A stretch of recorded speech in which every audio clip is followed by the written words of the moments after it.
Welcome, everyone, to the Islanders Never Say Die podcast. I am your host, TJ, and with me again, as always, is our NHL analyst and expert, the grumpy old man. They say there is no shame in his game because he is always the same. That's me. Oh, Grumpy. How are you, man? Oh, Elizabeth, I'm coming to join you, honey. I'm coming to join you. TJ actually started a podcast on time. When was the last time that happened? Oh, man. I figured, Grumpy, with the news the Islanders had today coming out of the Islanders organization, we needed to start this podcast on time because you never know how much time you've got, Grump. Well, especially at my age, you never know how much time you got left, right? I just want to say that I hate always being right. What do you mean, Grumpy? Hold on, Grump. I love Grumpy. Are you not prepared? You don't have it in the right spot. You always moving your little kid up around. I move. What can I tell you? I don't know.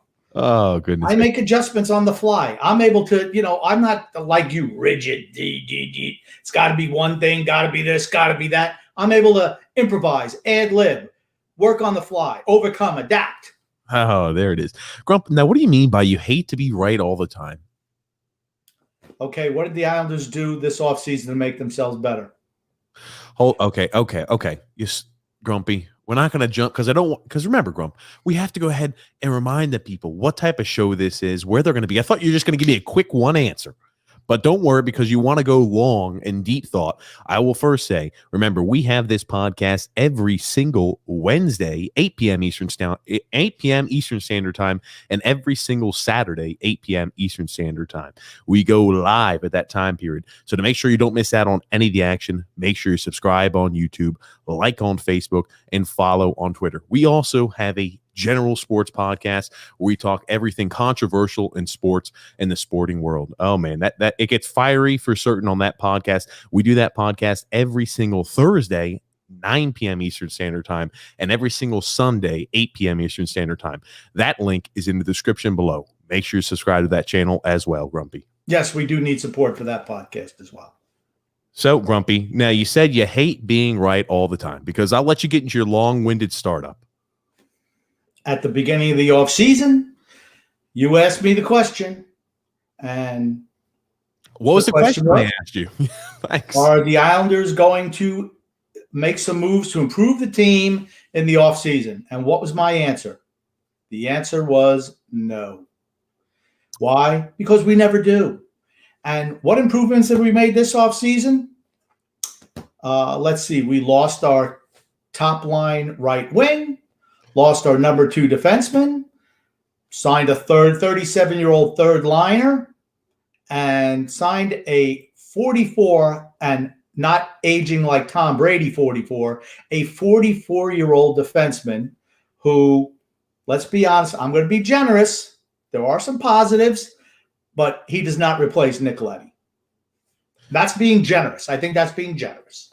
Well, so when I asked you this offseason, we always came out here. There were 3 portions of the offseason, and they were very crucial portions, every single bit of it. We said number 1 portion of this offseason was shedding cap. We needed to shed salary cap so we could sign back our some of our existing players who had contracts that were expiring, and also hopefully to improve the team. So Grumpy and I, we both thought Lou Lamoriello did a great job of shedding cap. That was something he needed to do. He did an excellent job at that. We said the second portion of the offseason started with the draft. We both said, hey, superb marks in the draft, especially with the hand that you were dealt. No first-round pick, but they did a great job with Atu Ratu. They did a great job with Tristan Lennox. They did a great job across the draft, in our opinion. So we did, check plus on the draft as well. The last and most important piece of this offseason was taking the next step forward. The last 2 years, we've been climbing up the mountain, trying to get to the pinnacle, the top, the Stanley Cup. And we've been coming so close every year. And this offseason, we needed to make that extra push to get on the pinnacle, on the top. And that was the thing we had to do this offseason to put us over the top. And I think you and I agree, Grumpy, it left something to be desired. Underwhelming would be an understatement, in my opinion. But is a surprise, really? Think about it. If I thought, what was the worst possible scenario? This is it. Making the team. We weren't happy being the second or third oldest team in the league. We want to be the oldest team in the history of hockey. And that's what Lou Lamoriello has accomplished this offseason. But you know what? I have a question for you.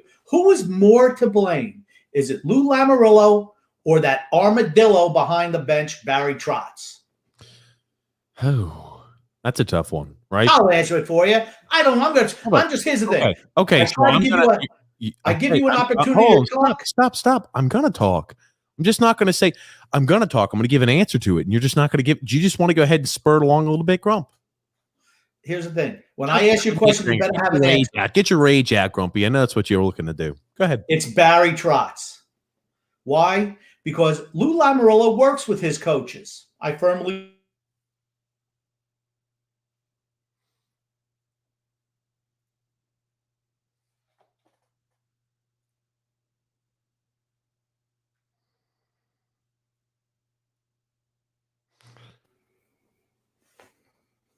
Grumpy, did you lose connection? Yeah, my internet is so pissed off at what the Islanders done all this offseason, they quit for a while.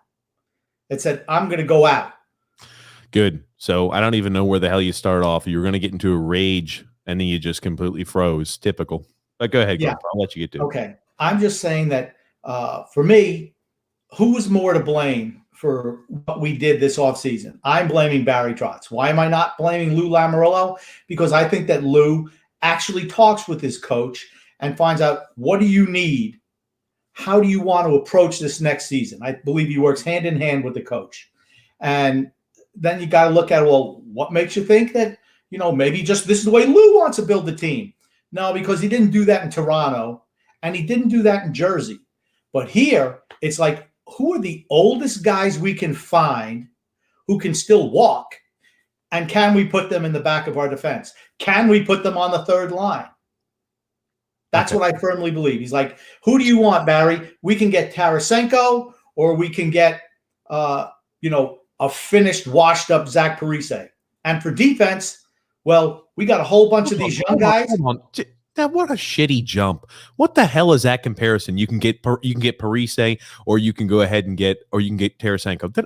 What the hell is that, Grump? I'm just not going to let you say something stupid. Like, what are you doing? What is that? I don't know. How is that stupid? Parise played third line left wing. He's making minimum wage. He's making vet minimum with the chance to go ahead and make bonuses at the end of the year. It's not even comparable to what Tarasenko is or what Tarasenko would have cost. It wasn't the Tarasenko or Parise. It's not like they were independent, right? If we brought in Parise, we wouldn't be able to bring in Tarasenko. What is improvements? I'm talking about team improvements.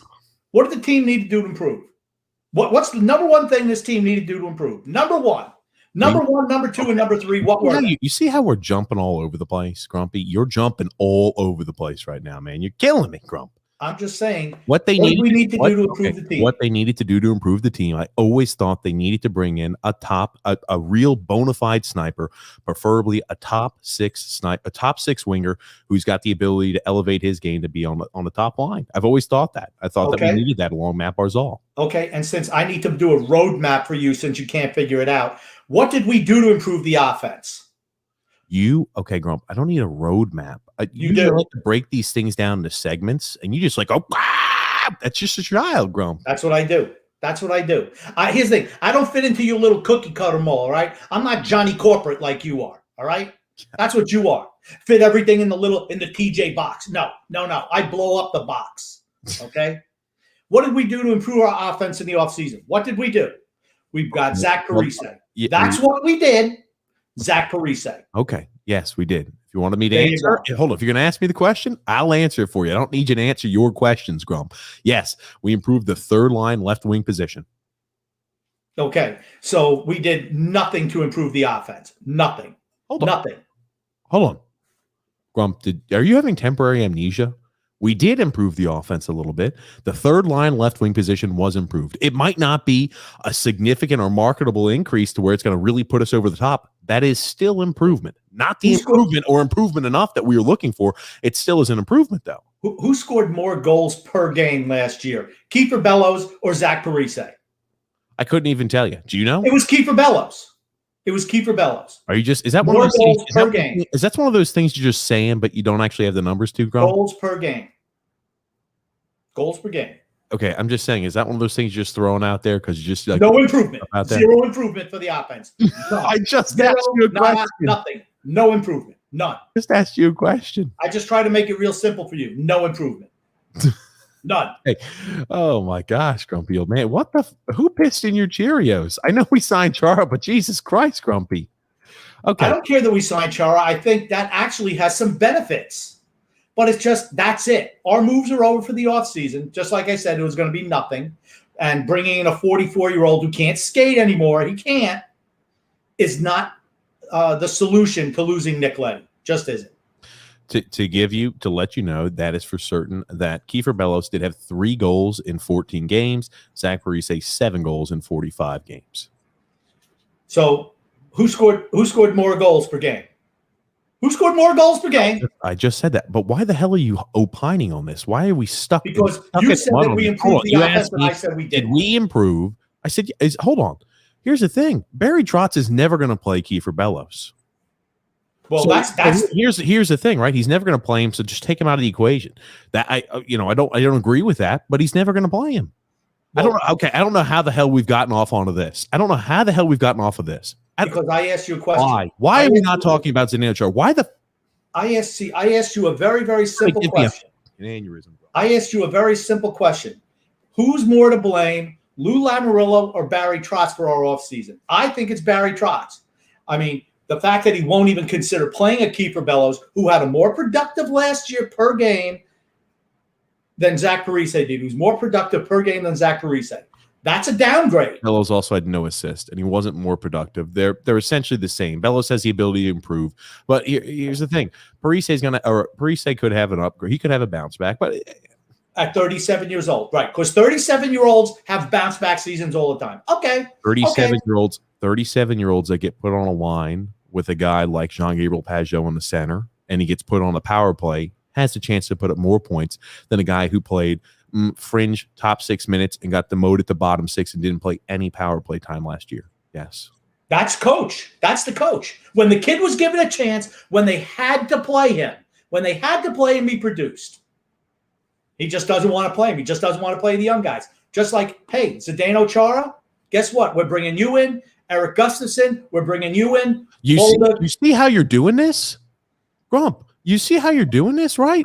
We haven't even talked about Gustafsson. We haven't even talked about Chara. And here I just listed them off real quick. When we have to talk by bit, Grump, I don't get it. I don't get it with you today, man. Because I'm a big picture guy. You get caught in the minutia. I'm a big picture guy. It's all I'm saying. 15 minutes in, we haven't even talked about Chara. All you're talking about is how you think this offseason is a fail. You're not talking about what happened today, and then you talk about the big picture. Oh Well, man, Grumpy, Grumpy, you're killing me today, Grumpy. No, see, you want to talk about it that way. I want to talk about it my way. My big I picture know it's is the show. my big picture is overarching. Barry Trotz is the reason these moves were made because he steadfastly refuses to play younger players and give this team a legitimate future. That's my problem. And I don't think it's Lamoriello. I think it's Trotz all the way. That's good. I think that point would have been great after we got to talk about Chara and other items. Let's talk about what happened today, huh? Let's talk about what happened today and what happened this week. And then we could talk about the offseason. And then after we've built up your points, you can prove that happened instead of just saying, this is what I think. And now I have to go ahead and we have to build it long term. I like to talk. I like to tell you what I'm going to say, and then I explain it. All right, let's talk about Zdeno Chara. Zdeno Chara, 44-year-old, going to be moving in with the Islanders, going to be playing left-handed defenseman. That leaves our left-handed defense. We've got Andy Green and Zdeno Chara. Holy crap, ladies and gentlemen. You want to talk about an issue to where you've got some age. I mean, you've got Pelech, you've got Green, and you've got Zdeno Chara as your three left-handed defensemen. Yeah. 39-year-old Andy Green, 44-year-old Zdeno Chara. Hey, I fit right in. Maybe I'm next. I did hear something that Zdeno Chara today, if he plays 50 some odd games, he can be the all-time leader in games played. And then I saw some of the other names on this list who he could pass: Larry Murphy, Scott Stevens, and Chris Chelios. Here's the thing. If it doesn't work out with Zdeno Chara, I'm sure Chelios, Stevens, and Larry Murphy in their 50s would be more than happy to come play for the Islanders organization. Okay. Sounds good, Grump. Well, let's go ahead and talk about that, right? Let's talk about what the implications mean for the Islanders. We're now in a situation, Grumpy old man, which is what I thought you'd talk about. We knew you'd have a conniption. I should have taken some relaxation, maybe maybe some Xanax. What are those pills that to give people to relax? Because I knew you're going to be so over the top angry on everything we do today. And I guess I chose violence when I woke up from the bed this morning, Grump. But here's the thing. We're in a situation, the Islanders here, we have a short, finite window. And instead of improving the defense, we take a step back on the defense. We talk about, because Chara, right? We can agree. Chara is not a step up over Nick Leddy, right? Islander fans, not a step up. Is that in unison? We can all agree on that. I think so. And here's the thing. Who's Chara going to have to play with? He cannot play with Scott Mayfield. He has to play with Dobson. So now does that mean that we're going to once again stifle Dobson's development because he's going to have to be a third pairing guy? Because Chara's not going to be able to play 19, 20 minutes a game. He's not going to be able to. Right? I think that's fair to say.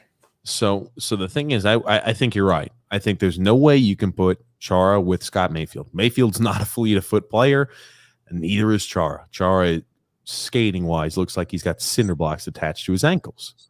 But, you look at it, right? Andy Green, I'm not necessarily saying, again, he's another defenseman where it's like, okay, he's got a good, I know he plays the same exact side there as Chara, but even Dobson, right? You're going to have Andy Green and Scott Mayfield. That's not an ideal scenario either. But Green is much more of a puck-moving defenseman. He can move the puck. That's not what Chara can do anymore, and that's not what Scott Mayfield does. And so here's the thing. Honestly, I like a pairing of Chara with Dobson. I think it'll help Dobson's development. How many minutes is he going to get a night, though? See, that's my whole thing. Dobson should be getting big minutes now. He's been in the system for a year and a half. He should be getting bigger minutes. Is that going to happen under Barry Trotz? Doubtful. Doubtful at best. Overarching point, right? Maybe Dobson does increase in ice time. This is the same guy last year who was sat for 10 8-minute time periods because when he'd make a defensive mistake or he'd make an oopsie, which other defensemen do ad nauseum on this team, he'd sit. Now, I think they hopefully let the reins off of Dobson altogether next year, but you never know. It's his Barry Trotz we're talking about here. And, he likes to penalize some of the younger guys when they make mistakes, mental errors, you name it. He does it. Older veterans, not a chance. How do you think how do you think Green going to be 38 years old this year? 39. He's going to be 39. He's going to be 39 in 3 weeks. 39. How do you think? And again, this is the first time they're going to play a full season, full regular season in 2 years. How do you think Andy Green, 38-year-old Andy Green, and 44-year-old Zdeno Chara are going to hold up? I love how everybody's penciling in Zdeno Chara to play the bottom pairing defenseman. So now we're going to elevate Andy Green. Andy Green was playing alongside Noah Dobson. So now we're going to go ahead and elevate him. He's going to keep on playing. He's going to keep on playing 18 some odd minutes a night. And what people keep forgetting is until Dobson got COVID, he was carrying Andy Green, absolutely carrying that defense pairing. Andy Green has slowed down. I mean, no offense to Andy Green, you get to be that age, your game just isn't the same. They're not alumni games anymore. He's still playing in the NHL. He'd be a really good alumni player at this stage of his career. I mean, but he's playing in the NHL. You just listen, the whole thing, even the gadflies in the Islanders media cartel say, well, you know what? We're going to shelter Chara's minutes. He's not going to play every game. Andrew Green, we're going to shelter his minutes. So Thomas Hickey is potentially going to get a shot. Blah. Or Sebastian Aho. Yeah, that's a joke. Like that kid's ever going to get a shot on this team? You got to be kidding me. What about Grant Hutton? How about we give a young guy a chance? That to me, that's always been my frustration with Barry Trotz, is just his steadfast refusal to play the best players because they're younger. And he just no risk it, no biscuit. That's why he doesn't win. That's why in the grand scope, he won the one cup with Washington. They didn't want anything to do with him. They let him go. The Washington organization let him go. That speaks volumes to me. Great. For everybody who keeps their bingo board at home, you can go ahead and mark off a plethora of the things that Grumpy says every single episode. You can just mark it down with your chips, ladies and gentlemen. Not true. I've been very complimentary of him. The last 2 or 3 podcasts, I got some cheers. But I'm going to tell you what, today, 0 cheers for Barry Trotz. 0. Hold on. For Barry Trotz or Lou Lamoriello? Barry Trotz. 0 cheers for Barry Trotz today. None. Okay. And this is the overarching point, right?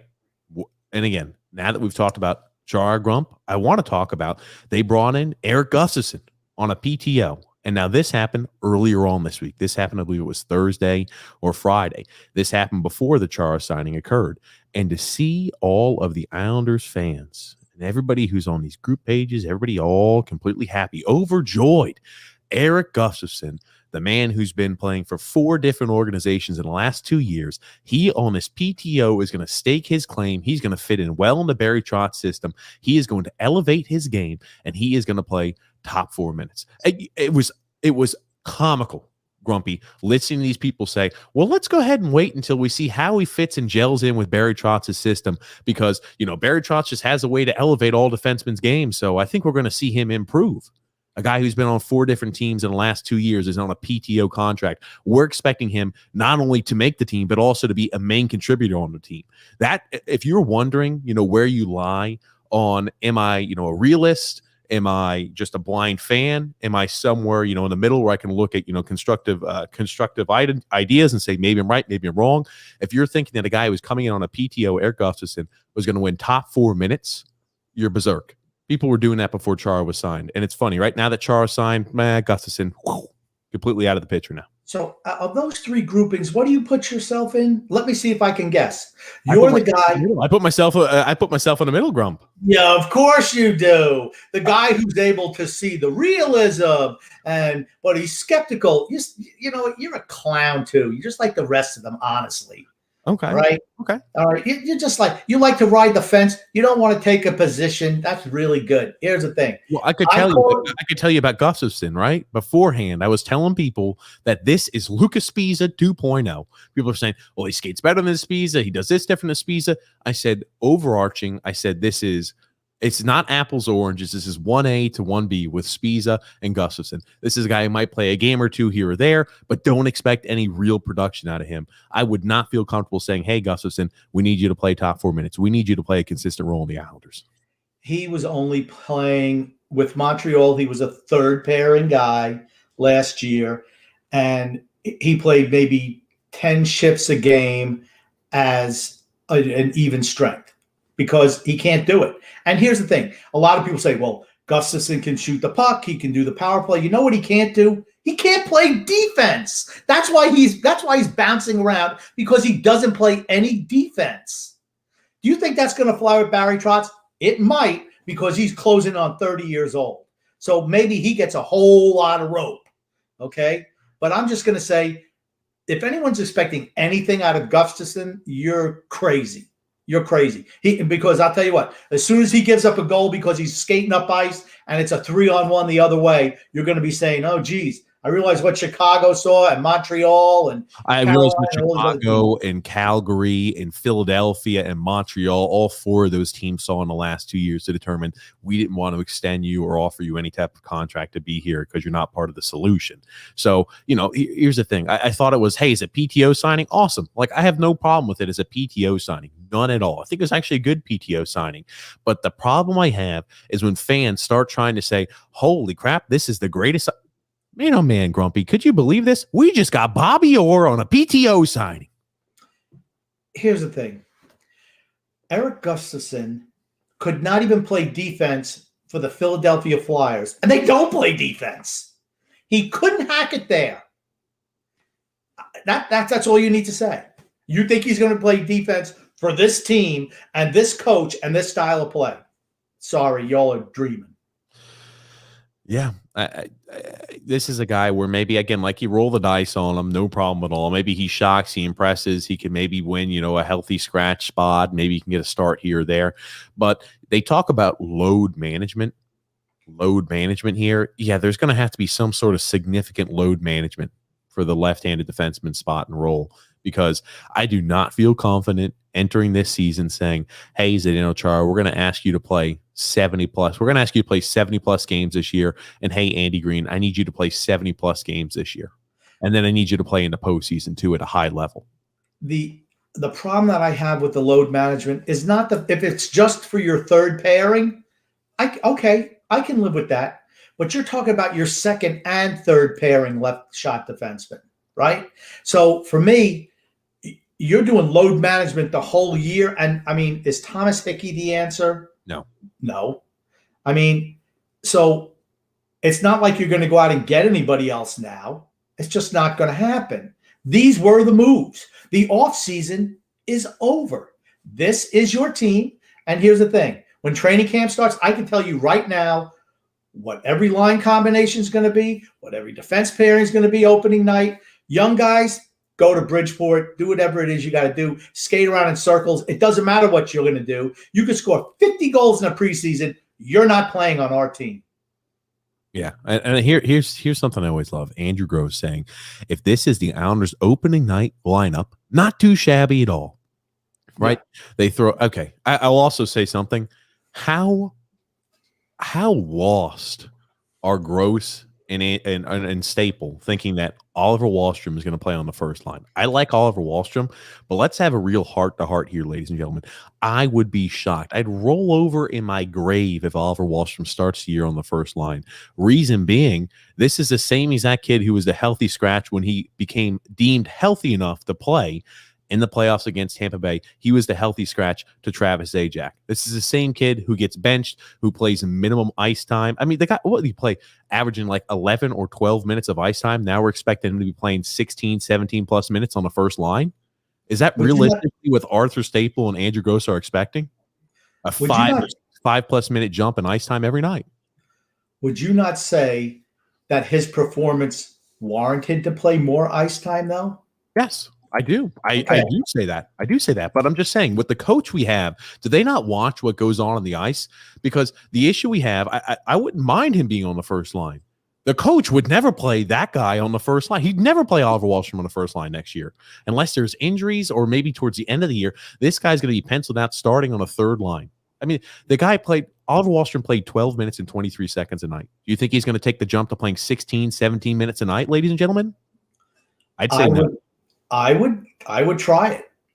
And actually, I think no problem trying it. Do you think Barry Trotz would let him go ahead and play 16, 17 minutes a night? That's the better question. Do you think Barry Trotz would let Oliver Wahlstrom play 16 or 17 minutes a night? Answer that's no. I don't believe so, but it would fit the Islanders' salary model where we pay third and fourth liners $5 million a year, while we pay nothing for the first line. I mean, that would, I realize they do now with Barzal and Lee, but, paying bottom six guys absorbent salaries. I mean, I think that kind of fits what we do in recent years. Okay. It would just give me another reason, seriously, to bag on the Palmieri re-signing if he plays on the third line. I'm not asking you to bag on the Palmieri signing. I asked you a very specific question on will Oliver Wahlstrom be given the chance. And I see guys like Arthur Staple and I see guys like Andrew Gross even entertaining the idea that Oliver Wahlstrom, all it's doing is setting the fans and setting the people who read these articles up for disappointment, because there's no way in hell Oliver Wahlstrom's going to be given a shot on the first line. I will be shocked. What's that? I'd have a spit take. I don't even know what to say. What would happen? There's no way in hell Oliver Wahlstrom is going to get a shot on the first line to start the year. None. I think he could legitimately have a shot to play on the first line. He should. He should. If you didn't go out and get Vladimir Tarasenko, Barzal needs an Oliver Wahlstrom. He needs a sniper on that line. For him to maximize his potential and to maximize our offense, a sniper needs to be on the first line.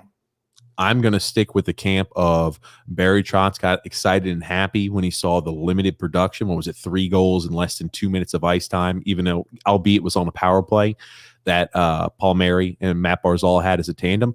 That's going to be Matt Barzal's partner, Kyle Palmieri. Okay. I'm going to go in the Wahlstrom camp. Just to pick another side. Okay. And I'm going to say one other thing. Okay, Andrew Gross. Here's the thing. Well, Andrew Gross, obviously, here's the thing. He's probably hoping no one's even watching, since all we've seen about the Islanders this offseason is Coco the fire dog walking out on the ice with a little Islander kerchief. That's all they've done all year, right?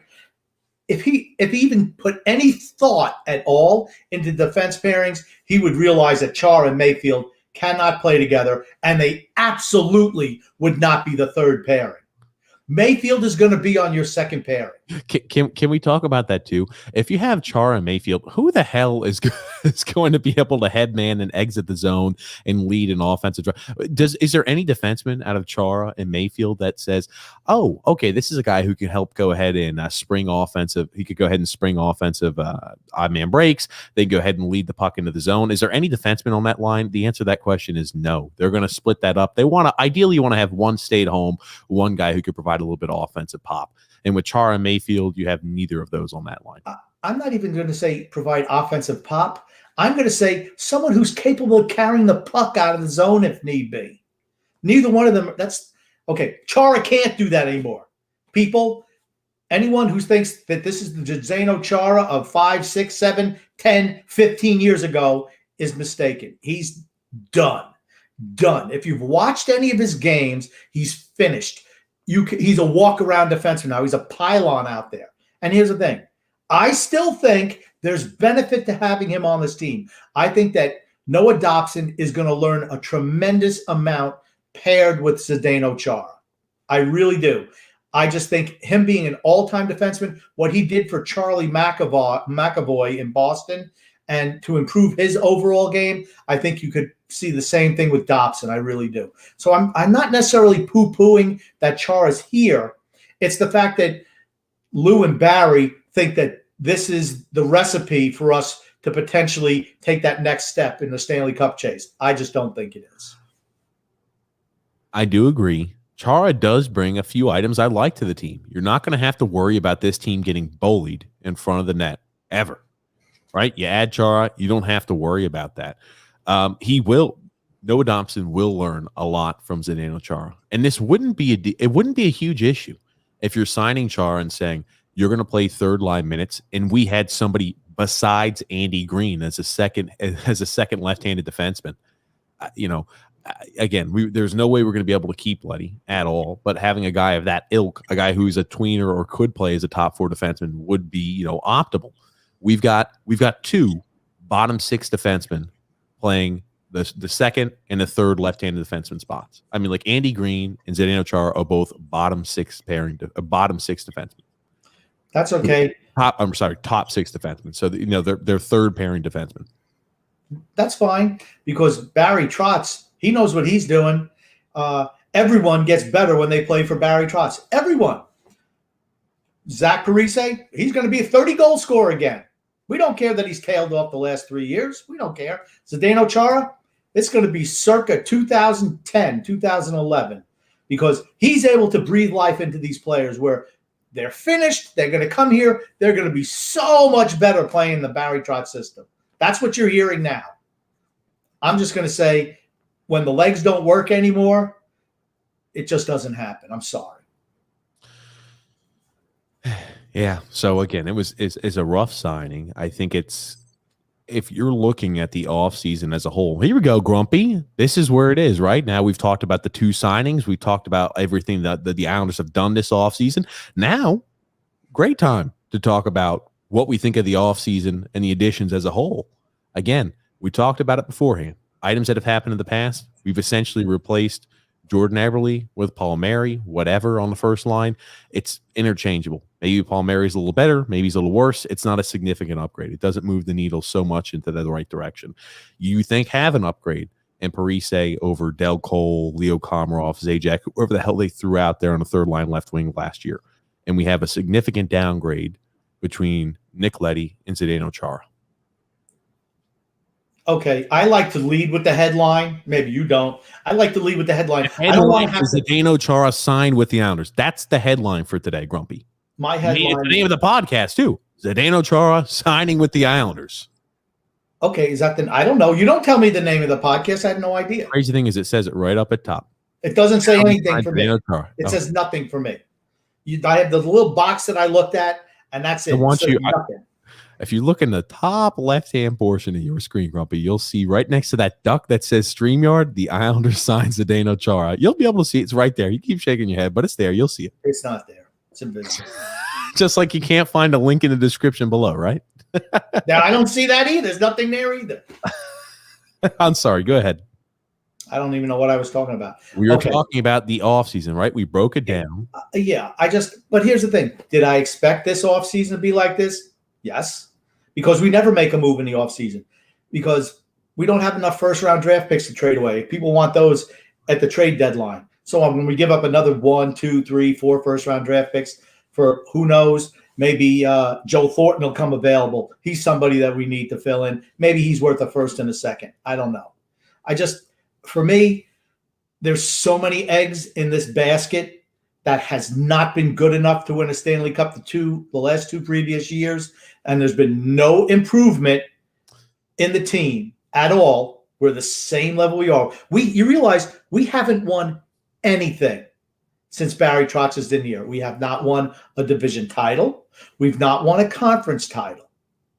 Okay? Okay. So what are you trying to say with that point? What are you trying to prove with that point you just made, Grump? What I'm trying to say is that we're not looking to the future at all. And if it's an immediate now, all in for now, we didn't do enough. We did nothing. You needed to go all in for Tarasenko. That's what you needed to do. If you wanted to have something that could possibly elevate you to win a Stanley Cup. It wasn't that we couldn't play defense. That's not what stopped us in the playoffs the last 2 years. It's the fact that we couldn't score. That's the reason why. When we ran in against Tampa Bay, we scored 10 goals one year, 11 goals the next. That's not enough to win a playoff round. And what did we do? We brought in 37-year-old Zach Parise. That's our addition. That is not good enough to advance further and win a Stanley Cup. That is my point in a nutshell. That's my point in a nutshell. There's a little box for you because I know you like everything in a little box. There you go. No. When you say things like he's never won anything, you're trying to make a different point, but you see how you subverted it, Grump? Oh, he's never won anything here with the Islanders. Okay, what's your point of bringing that up? Again, it didn't answer my question, but right. Everyone thinks that Barry Trotz, we've been winning things here. We haven't won anything here. Okay. We've never won a division title here. That was what I was looking for, Grump. I said that right at the top. I said, we haven't won a division title. We haven't even won an Eastern Conference title. We've won nothing in the last 2 years. Nothing. Carolina is back in our division, people. Carolina is back in our division. They skate. Okay, can you imagine Svechnikov, Kakaniemi, Aho going at Zdeno Chara? Oh, my God. You know what it's going to look like? It's going to look like an old-fashioned pinball machine. Bing, bing, bing, bing, bing, bing, bing. They're just going to hear maybe goal, goal, goal, goal, because there's Chara. He's that little buzzer right there in the center that you hit. Oh, 40 points. Bing, bing, bing, bing. That's what it's like, because he can't move, and they're going to be like the little ping ball bouncing all over the place. That's what it's going to be like. Carolina, watch out for them. I'm just saying. Carolina. I know you keep saying that every freaking podcast. Let us know some more to watch. Okay. Well, when I prove it, like I said, I hate being right all the time. I will say, right, the offseason predictions you made were accurate and correct. We made no move for a big fish. Everybody thought, right, how long? And I thought I was in the same exact camp. I thought for forever and ever that, hey, because everything is all quiet on the Islanders front, this means that they've got some sort of play. They're going to improve. They're going to trade for a guy like Tarasenko. They've got the cap space. They've cleared it up. They're going to make some move for a big fish so they can really help bolster their top six and really add a sniper from Matt Barzal. Didn't happen. Not at all. And what does that say too, right? How many of those fans, and I played into it, I entertained this idea because I thought it could have been right at the time period, but they said there's no way, because, ladies and gentlemen, Lou Lamoriello is holding everything close to the vest because he is about to launch a mega superstar trade that's really going to put us over the top. He's keeping everything close to the vest because he's got that big trade in play, Grumpy. That's why he's keeping everything close to the vest. He's afraid of someone going out there and signing his restricted free agents. Yeah, no. Like I said, I don't remember if I wore the spoiler alert t-shirt when we did that podcast, but I certainly thought about it. I'm going to say I did because no one's going to go back and check to figure out if I was or not. So I'm going to say, yes, I was wearing the spoiler alert shirt, and that's what it was. The spoiler alert was that we are going to do nothing in the offseason. Absolutely nothing. Not only did we not do anything in the offseason, we went backwards. So I was not 100% correct. I didn't think we'd go backwards. I thought we'd be status quo. I don't think necessarily we went backwards all that much. I think we stayed the exact same. And if that's what they were looking to do, that's exactly what they did. I think some players cannot have the same exact performance they did last year. I think it would be foolish to think, hey, Varlamov is going to put up gaudy numbers like that. He's going to have, career. He's going to have franchise record-setting shutouts in a season this next year, just like he did last year. I don't think we can expect items like that. I do expect Noah Dobson and Oliver Wahlstrom to continue to step their game forward. I do expect Andy Green to continue to take a step backwards. Same thing like I expect Zdeno Chara to take a step backwards. So I think pretty much it's a wash. We stayed exactly the same exact way we are now that we were last year. I totally disagree because I think we've taken a step back. And why? Because what is this whole team predicated on? Playing defense. Right? Veteran. I'll say, I think it's based on veteran leadership, locker room, and camaraderie of the guys with the system. I think that's what it's all about. I think that's all Barry Trotz wants it about. Okay, well, that wasn't good enough to win. But let's be honest, our system is predicated on team defense. Our defense got appreciably weaker this offseason. It just did. I mean, no harm in that. So if that was going to be the case, you need to really upgrade your offense to improve. We did not do that. Therefore, we've taken a step back. We either had to upgrade your offense or significantly upgrade your goaltending. I think our goaltending is spectacular. Again, if they give Sorokin enough of a chance, he'll be fine. But you're right. We did not upgrade the offense. We didn't do it enough. I think the third line left wing got upgraded. But where we needed it, top six, it did not get the upgrade. And this is 3 years in a row now, Barry and Lou both said we need to improve our scoring, our top six, and they haven't done anything for it. 3 years now. 3 years.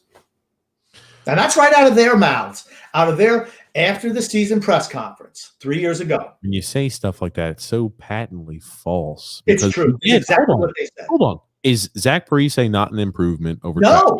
37-year-old Zach Parise is not an improvement. Hold on.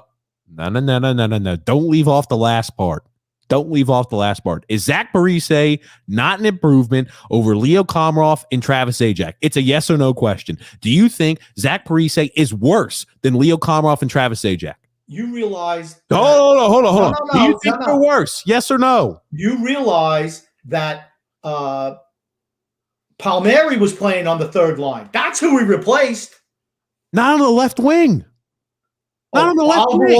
Oliver Wahlstrom was playing left wing. Oliver Wahlstrom played 10 games and he sat up in the stands. Travis Zajac and Leo Komarov, those are your third line left wingers, ideally. Those are the guys who are the third line left wing. Before Anders Lee got hurt, it was Leo Komarov. They tried out Kiefer Bellows for a bit. They tried out Michael Del Cole. Your third line left wingers were Leo Komarov and Travis Zajac towards the end of the year in the postseason, right? When Oliver Wahlstrom had his feet kicked up in the stands. Is Zach Parise not better than Leo Komarov or in Travis Zajac? Very simple question. Yes. Not at the end of the year, it wasn't. It was Wahlstrom, Palmieri, and Pajot. That was your third line. It's like I'm talking to a wall. Asking a question. You're trying to change and subvert the. No, I'm not. You said at the end of the year, what was the third line? At the end of the year, not when Wahlstrom got hurt, before he got hurt. What was the third line? It was Pajot with Wahlstrom and Palmieri. So if you're going to ask me if Parise is an upgrade over Wahlstrom, if you're going to use that ideology, then we made a 10,000% upgrade because we replaced Leo Komarov on the first line left wing with Anders Lee. You see how you're being thick? I'm asking you a very simple question. Is Zach Parise not an upgrade over Leo Komarov and Travis Zajac? Yes or no? I have no idea because Zach Parise is finished as a player. He's 37, and he was a healthy scratch for Minnesota at the end. He was a healthy scratch. Your inability to even maybe concede the fact that Zach Parise is an upgrade over Travis Zajac and Leo Komarov is scary. Here's the thing. I don't think he's better than Kiefer Bellows. That's not my question. Kiefer Bellows didn't play last year. He's not going to be in the picture. As much as we want him to be in the picture, let's look at it realistically. Barry Trotz has no plans for that kid. Trade him away now. If he's got trade value, trade him because they're never going to play him. All he's going to do is sit in the A. Just like it was to trade Aho when he was coming off of 3 or 4 AHL All-Star appearances. Trade the guy instead of letting him sit on the vine and just fall to the ground. One thing I've never seen a team do like the Islanders is totally crush the trade value of players they don't want. And that's what they do. They just destroy it where they can't get anything for anybody. I'm going to say, here's the thing, because if you're going to say who's a better third line left wing, I'm going to take Bellows over all three of those guys. Doesn't matter if he plays or not. I'm talking about the most talented player at this point in time. That's all cool. I'm saying. That's not the question I asked. You refused to answer the question. Okay, but here's the thing. You're leaving Bellows out. You can't leave him out. He's a better player than all three of those. In my opinion, he's a better player and what he can bring at this stage of his career than Parise, Komarov, or Zajac. That's all I'm saying. So we're going to get back to the crux of the point, ladies and gentlemen. We're going to make this full circle. I think we might be able to show Grumpy what I was trying to do here. So let's assume they played Kiefer Bellows, Grump. Is that not an upgrade over Travis Zajac and Leo Komarov? Let's say their options are because hey, we're not going to play Zajac and Komarov. Now it's either going to be Parise or Bellows. Let's say they play Bellows. Is that not an upgrade over Zajac? Because that's what you want, right? Is that not an upgrade over Zajac and Leo Komarov? I'll say over Komarov. Zajac wasn't here. He was a healthy scratch until the hours. But yes, Kiefer Bellows is an improvement. Okay, so we improved the third line left wing. We improved one position on the offensive side of the puck. Thank you very much. Okay, so we improved a third line. A third line. Do you see a third line? Okay. I don't understand. So you're talking about 10 goals a year? I just said it's not enough, but you refuse to even admit that we improved the third line left wing spot, which is hard to believe. Okay. It's hard to believe that you wouldn't even say that. Okay, so if our offensive firepower was a 50, let's say, now it's a 51 or 52. Yeah. Okay, that's not good enough. That's a completely different point, and I agree with you there. But your refusal to say that it went from a 50 to 52 is scary. What I'm saying is the upgrade is so marginal, it doesn't matter. It doesn't matter. We needed a big improvement. Okay, and let's say our defense was a 50. What do you think it is now? A 40? Well, I'd say our defense is probably closer to, if we're saying we're giving like ratings out of 100, I'd say our defense is probably sitting at about an 87 last year. I say maybe now it's like an 85 or an 84. Really? I'm going to say it's a 75. And that's being generous. You've taken out a guy who was consistent 20-plus minutes who could move the puck. I wasn't a big fan of Nick Leddy, but you know what? He served a purpose. He could move the puck. Now you got a couple of dinosaurs on that left-hand side. What are they going to do? They can't move the puck. You're going to have to expect Noah Dobson to step up from the third-line role, and now you're going to expect Andy Green to all of a sudden get better at 39 years old. It's not going to happen. Our defense has taken a noticeable step back, and our offense has been maybe a millimeter of improvement. Certainly not enough to make any difference at all. Dude, you're a freaking trip, Grump. You're a freaking trip, man. That's why I love you. You're a freaking trip. Like I said, you're one of these glad handers, man. You're one of the glad hander Islander fans. I'm a glad hander. Here, I was all prepared to come to this podcast and speak you were prepared to come about in this Zdeno podcast. Chara. No. You were prepared to come on this podcast and jump all over the place like you like to do. And you weren't going to mention the Zdeno Chara signing, and you were just going to let it fizzle. And then you'd probably talk about it 40 minutes in, like, oh, yeah, what do you think about that Chara signing? That's your job as the host. That's Yeah, your job as the host. My job is to react. I tried to bring it in, and you're just like, well, you need to do your job better than you're doing. That's all I have to say. I'm me. You be you. You be the dull, boring guy who sits there and just goes, "Hey, this is what we should do, fellas." And then you do that big dramatic pause. Yeah. And then we'll go like this, like you sing like Jim Shatner. My God. Hey, Mr. Spock. It's like what? Grumpy, I could do the dance moves like you do. Right? Like your Carvel. You look like a freaking robot. You look like Elaine Bennis. Oh man. I'm laughing uncontrollably here, Grumpy. You're a trip, my friend. You're a trip. But yeah, so I'd say, overall, with the additions that we've had this offseason, I think you're looking at a C minus. I think, right, if we broke it down bit by bit by bit, I think clearing cap space, we get an A plus for that. I think what we did, excellent. I think in the draft, A minus A, I think is very, very good. I know Grump will probably say B plus, but when I think for the additions that we had this offseason, the signings there and additions to the team, we're looking at a C minus. I'm going A for clearing cap. It's not an A plus. What do you have to do to get an A plus in your book, Grump? Better than Lamarillo did. He didn't. Here's the thing: his mismanagement of the cap still pollutes the grade. Okay, I love that. I love that. When I ask you, hey, I want to know a little bit more about your scale, you just said better than what he did. Well, there you go. Not good. I gave him an A. I gave him an A. Okay. I gave him an A. How many draft picks did he trade to get rid of Andrew Ladd? Right. 2 seconds. Well, there you go. We gave up 2 draft picks to get rid of the contract that he could have just buried in long-term injury. The guy hasn't been able to skate for 3 years, and you didn't bury him. You didn't Robidas him. That's what he needed to do. Robidas him. And hey, and you also, who the heck was the guy? And you didn't Jake Gardner him either, right? Why not? That's what he could have done. He chose not to. Did you see that Andrew Ladd, by the way, now has more vigor and more excitement with playing? He's rejuvenated. He's ready to go. Andrew Ladd of old coming his way to the Arizona Coyotes. I hope he plays for Arizona and scores a hat trick against us. And then he goes up to Lou and Barry and he does some type of thing with his stick and said, yeah, take that, Barry, right up the old keister, boy. I don't think. Oh, yeah. Let me go ahead and text Andrew Ladd because I've got his number. I'll let him know that that's what his celebration needs to be after he scores his hat trick against the Islanders this year. What would you do if he scored a hat trick against us?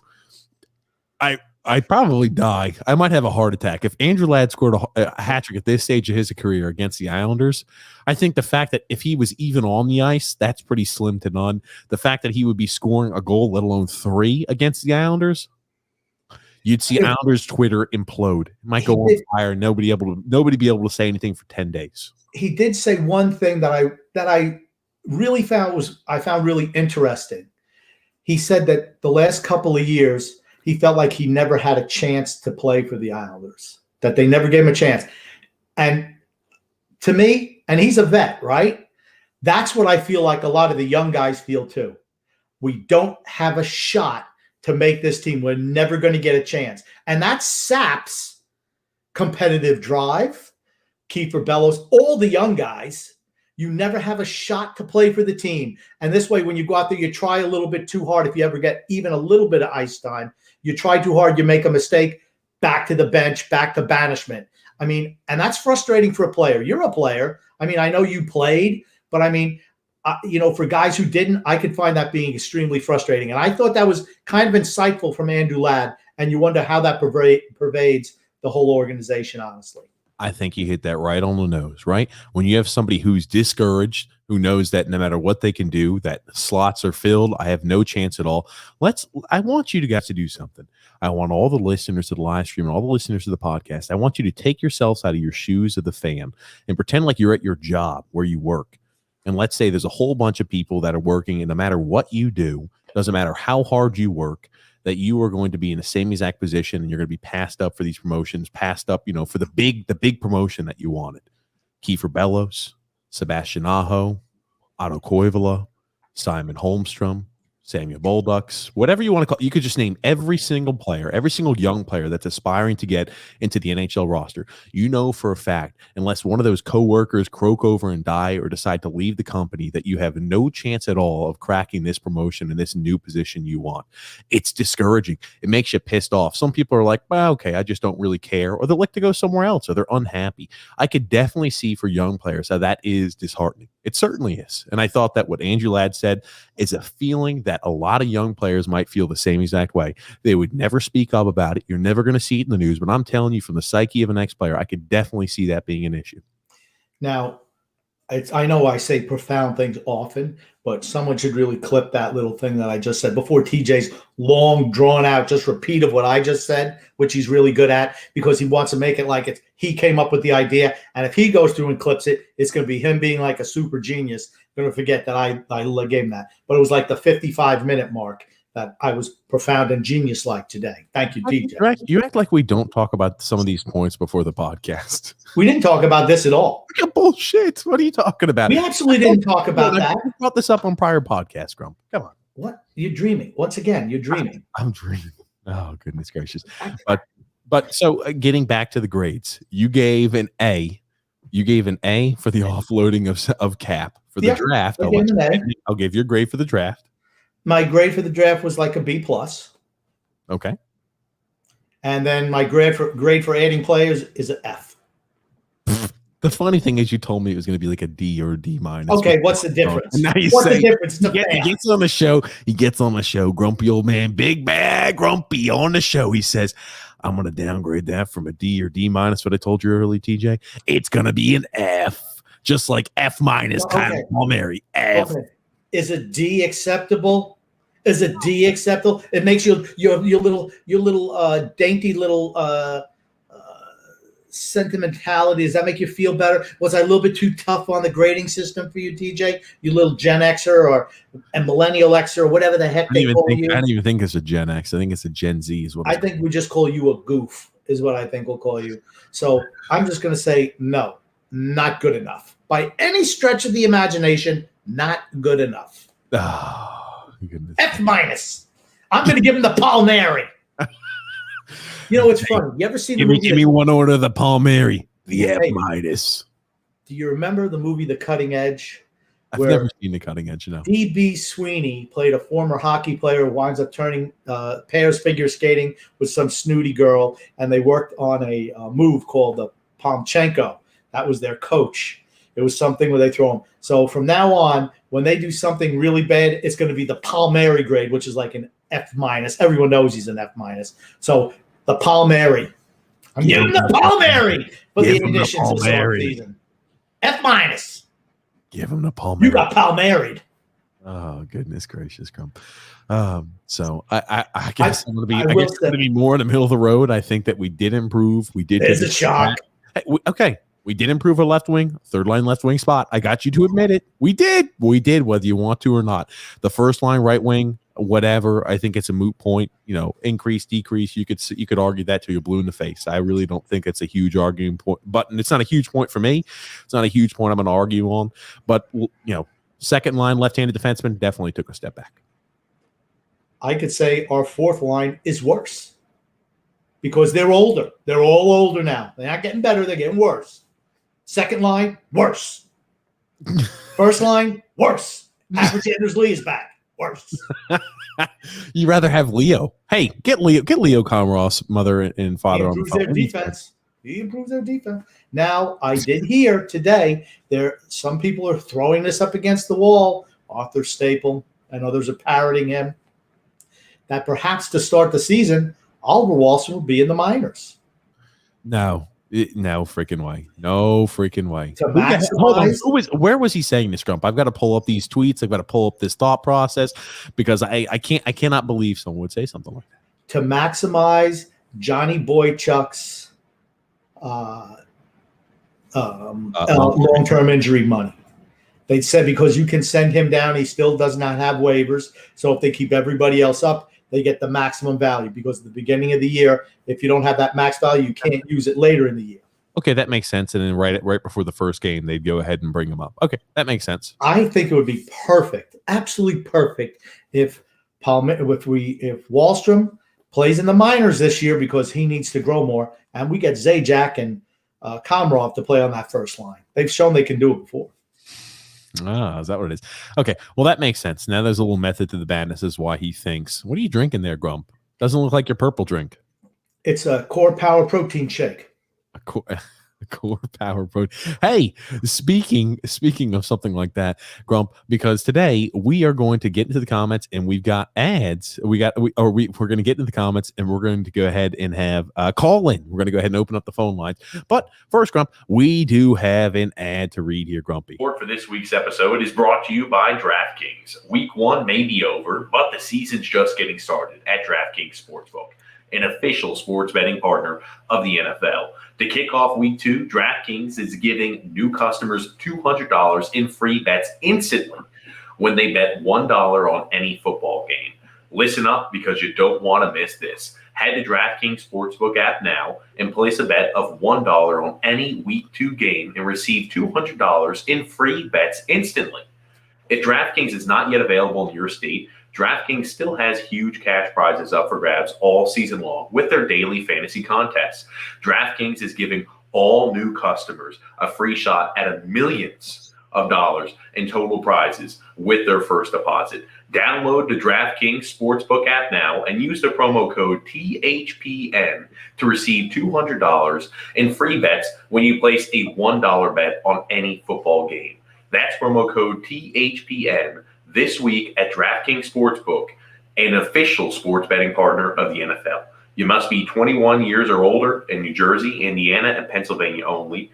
New customers only. A minimum of a $5 deposit and a $1 wager is required. One per customer. Restrictions apply. See DraftKings.com/sportsbook for details. If you have gambling problems, call 1-800-GAMBLER, or in Indiana, call 1-800-9-WITH-IT.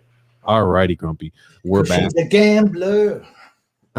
Well, let me ask you this: why were you looking at the bottom of the drink? You didn't know if it was empty? Yeah, I want to make sure I get everything out of it. Here's the thing: I'm not like you, one of the young generation. Leave it half full, throw it away. Could you not just feel when you picked it up if it had liquid in it? No, I check to make sure. I glance up. I'm taking down notes to things we got to do, and you're over here just like I just see you looking at the bottom of your protein shake, Grump. Just put a smile on my face. You know what? Here's the thing. I thought about today why I'm so angry because we've been having all these guests on. I hadn't had a chance to be angry in quite a while. Oh God! And everyone knows that your personality would wear anyone thin. Is that what it is, Grumpy? Yeah. Nobody would ever say that about your personality. You're controlling. You try to control everything your way. My way is wrong. Only yours is right. Is that what I do, Grump? That is exactly what you do. Well, we're going to go ahead and open up the phone lines, ladies and gents, and we're going to get to some questions. Giuseppe M says, hello, everyone. Go Islanders. Ken M saying, I'm sure Grumpy's going to be thrilled with the Chara signing. More age. 44 years old. Woo! And he's not a Tom Brady 44 either. God. Brian J said, It's been away, fellas, or I've been away, fellas. Been busy. Is Lou trying to make the Islanders the oldest team in the league history? He has succeeded. He wants everyone to be his age. Yeah. Is that okay? That's it, Grump? Yeah, I mean that's what he's done. Pretty obvious, right? I always thought we were close to being the old. Now there's no doubt about it. No doubt about it. Hey, you're live here with TJ and the Grumpy Old Man. Who do we have calling in? D-Cut. What's up, boys? D-Cut. Let me just say D-Cut.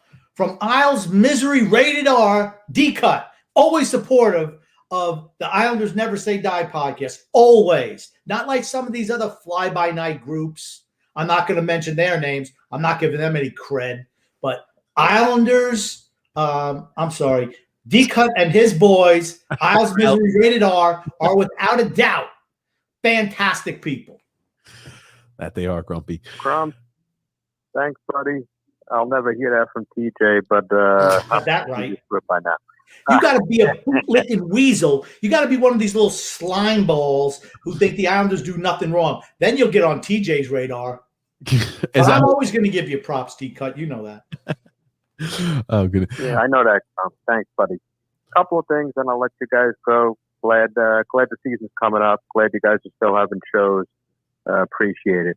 Couple of things. One, my hope is Dobson increases his minutes by playing the power play. With Letty gone, we don't got to see him and Bailey passing the puck back and forth 13 times on a power play without shooting.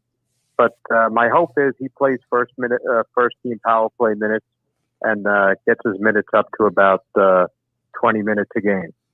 I've been crying to you guys for weeks while all these guys and all your guests, all these sheep were talking about how the team was getting better. The second pair D is so weak compared to what it was 2 years ago. We had Taves, then we had Letty last year, and now we got Chara or Green. This is going to be terrible. I'm going to give Lou the benefit of the doubt. I'm going to give him another week. Hopefully, Green and Chara split time, maybe 40 games apiece on the third pair, and Lou goes out and gets a legitimate second pair lefty. Thanks, guys. I'll hang up and hear your comments.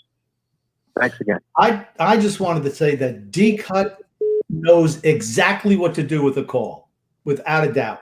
I do feel that Dobson is going to get power play time, without a doubt. I don't, but I think you're going to be gravely disappointed if you think that Lamoriello is going to make a move to get a top four left-handed defenseman. I just don't know where they'd fit. I mean, cap-wise, I'm just not sure we'd have the space to do something like that. Not if they're signing guys like Parisi and Chara and Gustafsson and all the other ham and eggers that we brought in.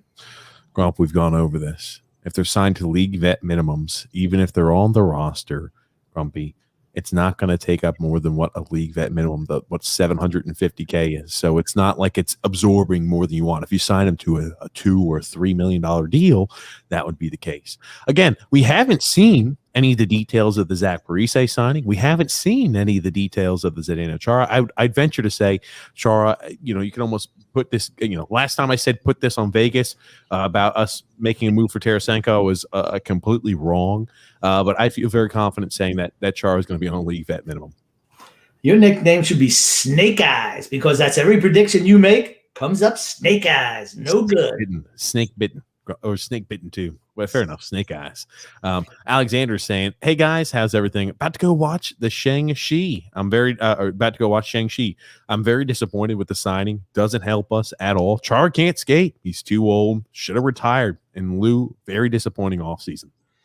Alexander, you're going to need to let me know how that movie was. I heard it was actually pretty good. Who knows? I have not gone to see it yet. But I'm 100% agreement. He can't skate anymore.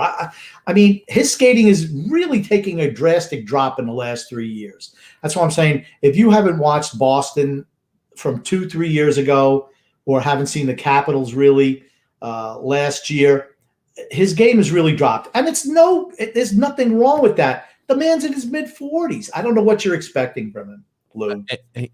Just remember, guys, do you remember when Matt Barzal this year undressed Zdeno Chara? He skated right around him. He scored that goal, and Chara made an ill-advised pass from behind the net, and it wound up getting caught up, and Barzal skated around him like he was a turnstile. I mean, that's what's to expect out of Chara. He's not a guy who's fleet of foot anymore. And even here's another thing, though. We'll give a plus for Chara.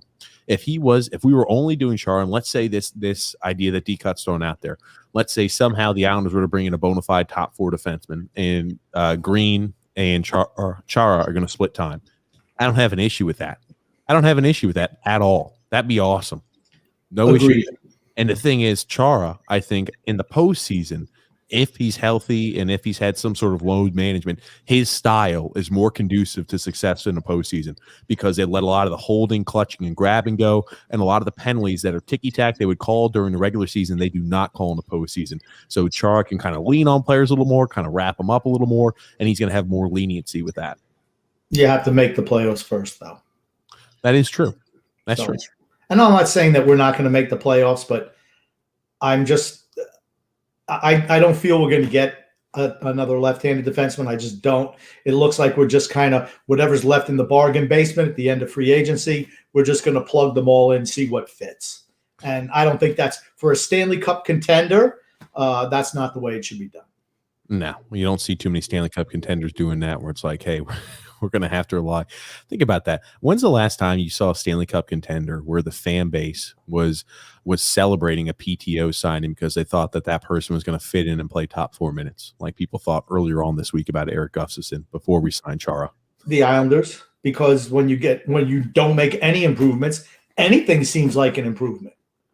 Ladies and gents, you just hear that? I said, when did we see a Stanley Cup competitor? And Grumpy Old Man said the Islanders. Exo faxo, Grumpy Old Man thinks the Islanders are a Stanley Cup competitor. Yeah, we're a Stanley Cup competitor. We're just not a contender. There's a difference. Damn it. I thought I got you. No. Michael M saying, hello, Islanders family. What's up, Michael? There's a guy, Mike, man, I tell you what, he tries to look so tough. I bet you he's really soft and gooey on the inside. He's really, like a little teddy bear. Look how tough tell me he doesn't try to look like he's very tough down there. He does. He's looking like he's tough, Grump. Emmanuel R saying, good evening, gents. Grumpy, you got your wish. Big Z. There you go. Someone in my age bracket, that's what they're looking for. My demographic, we don't count, me and Z don't count for Nielsen ratings anymore, but we do count for the New York Islanders. You want to know what's funny, too? The last time Zdeno Chara was playing for the Islanders, Butch Goring, the guy who struggles to pronounce names and stumbles and bumbles over the words because he's gotten at quite an advanced age now, he was the head coach of the New York Islanders. So let that sink in. If you're wondering how long of a span it's been since Chara's last been on the Islanders, 20 some odd years? Whew. I remember we went to see them in Carolina, and all the young guys, except for Connolly, had their hair bleached blonde. So, something happened. Maybe who knows, probably some type of hazing thing. And I remember Chara signing autographs for my son. He was like 3 at the time. I mean, and they were all pretty old now. So, like I said, it was a long, long time ago. You know what? Here's the thing. Do I hope it works out? Yeah. Is it a feel-good story? Yeah. Do I think it's going to work out? No. But it doesn't mean I'm not rooting for it. I think that accurately sums it up. I hope it works out for him. I like Zdeno Chara. I'm happy he's back with the Islanders, but at this advanced stage, I'm just not too confident if you're saying, hey, we're going to have to rely upon Andy Green and Zdeno Chara on a consistent night in, night out basis. I do not feel confident with that. Brian J said, can Chara even stand on skates anymore? Yeah. Yes, he can. He can stand on the skates, yes. Doug R said, a player older than Grumpy. It was hard to get that. It was hard to get that. Phil Esposito, Doug Harvey, those are also guys in the running. Do you know who Doug Harvey was, DJ? No, Grump. Look him up. Okay, I'll get that. Eli said, yay, our team now is the average age eligible for AARP. And I'll tell you what, you can get a really agreeable rate when you get AARP magazine. I got it. AARP, actually, I think it's a common misconception. You can have AARP and not be of age or be of the consensus age of it, I think. 50 or 55 is when you can get that. I'm looking at Doug Harvey, Grumpy Old Man. You said the Islanders should bring him back, you said? Or is he dead? I don't know, Grump, but I'm just telling you, he's looking – that's we're looking at – He played for Montreal like in the 1960s. I'm going to say he's probably not going to be successful out there. And yes, I'm going to say Chara. That's the umpire. Okay, fair enough, Grumpy Old Man. Moving right along here. Frank K said, yay, we're really fossils now. Chara was done after the Bruins series. I guess Joe Cirelli wasn't available. Joe Cirella, not Joe Cirelli. Yep, he wasn't available. Who else wasn't available? Carol Vadnais wasn't available. Brad Park wasn't available. Eddie Shore wasn't available. So, we got Chara. Oh, goodness. Now, okay, all kidding aside, not that we need it, but another real leader type in the dressing room. I mean, Andy Green was a captain for the Devils, but I think Chara is next level when it comes to something like that. It would just be better if he could play a little bit. I mean, I just think it helps when you can still play a little bit. Can I ask you a question, Grumpy and Islander fans? Right, everybody's talking about how he's a great leader. How many more leaders do you think the Islanders need in the locker room? You ever, and again, like I'm just going to use this. It's not the case, but you ever heard the term "too many Chiefs and not enough Indians"? Again, like I don't think you have an issue with that because I think they're all extremely, they all get along well in the locker room and they're all well tempered. I don't think you have an issue with that. But I'm just like, how many more Chiefs do you realistically think we need? How many more leaders do you need? I mean, like I think our team is full of leaders. For my opinion anyway, it's more character guys. I don't think that Chara's not going to come in and try to say, I'm the team leader now, Anders Lee, you average piece of garbage. He's not going to do that. That's why I said it doesn't apply here because I don't think it's the case. But I'm just saying, have you ever heard of the term too many Chiefs, not enough Indians? All I'm saying is our team is full of leaders. I'm just not sure what we think by adding another leader. Like that's going to be a huge elevation. It's going to put us over the top because we've added another big leader. Our team is full of leaders. They're all leaders. Yes. I mean, and here's the thing. I'd much rather have guys of character than guys who have no character, particularly a player like Zdeno Chara who's on the back end. If he was a real jerk, there's no way he would have got signed to this team. He's going to fit in very, very well here, and I do believe he's going to be a great help to Noah Dobson. Not saying that Andrew Green wasn't, but when you got Chara, who's certainly a first ballot Hall of Famer talking in your ear, I think that really benefits. I'm guardedly optimistic for Dobson's development. I just hope, you got to remember, I remember Johnny was in his ear all the time a couple of years ago. Andy Green was in Dobson's ear. Now you're going to see Chara in Dobson's ear. I think that can only make him better as a player. I think he makes the whole defense group. I mean, it's hard to say that we haven't been good, but I think he makes us maybe more aware or a little bit smarter to certain things. Okay, fair enough. I'll see that point. And again, I'll say just like as D-Cut said it, if they were to bring in a bona fide top four defenseman and you're going to have Andy Green and Zdeno Chara splitting time, I have no problem with it at all. I'm happy with that move because I think Chara does bring certain things that the Islanders need. Yep, without a doubt. It's funny, TJ. I got someone else from the Hockey Podcast Network is texting me right now, and he wants to know if I'm available if I want to kick TJ to the curb. He wants to take me on as his partner. Oh, good, Grumpy. Well, Grumpy old man, it's been a fun time working with you on a Hockey Podcast Network on the Islanders Never Said That podcast. But don't worry, TJ. I'm not leaving you anytime soon. I hate to see you. Goodbye, Grumpy. Goodbye, Grumpy. I hate to see you become unemployed. So, Michael M said, shout out Isles Misery and Jerry Springer, the former mayor of Cincinnati.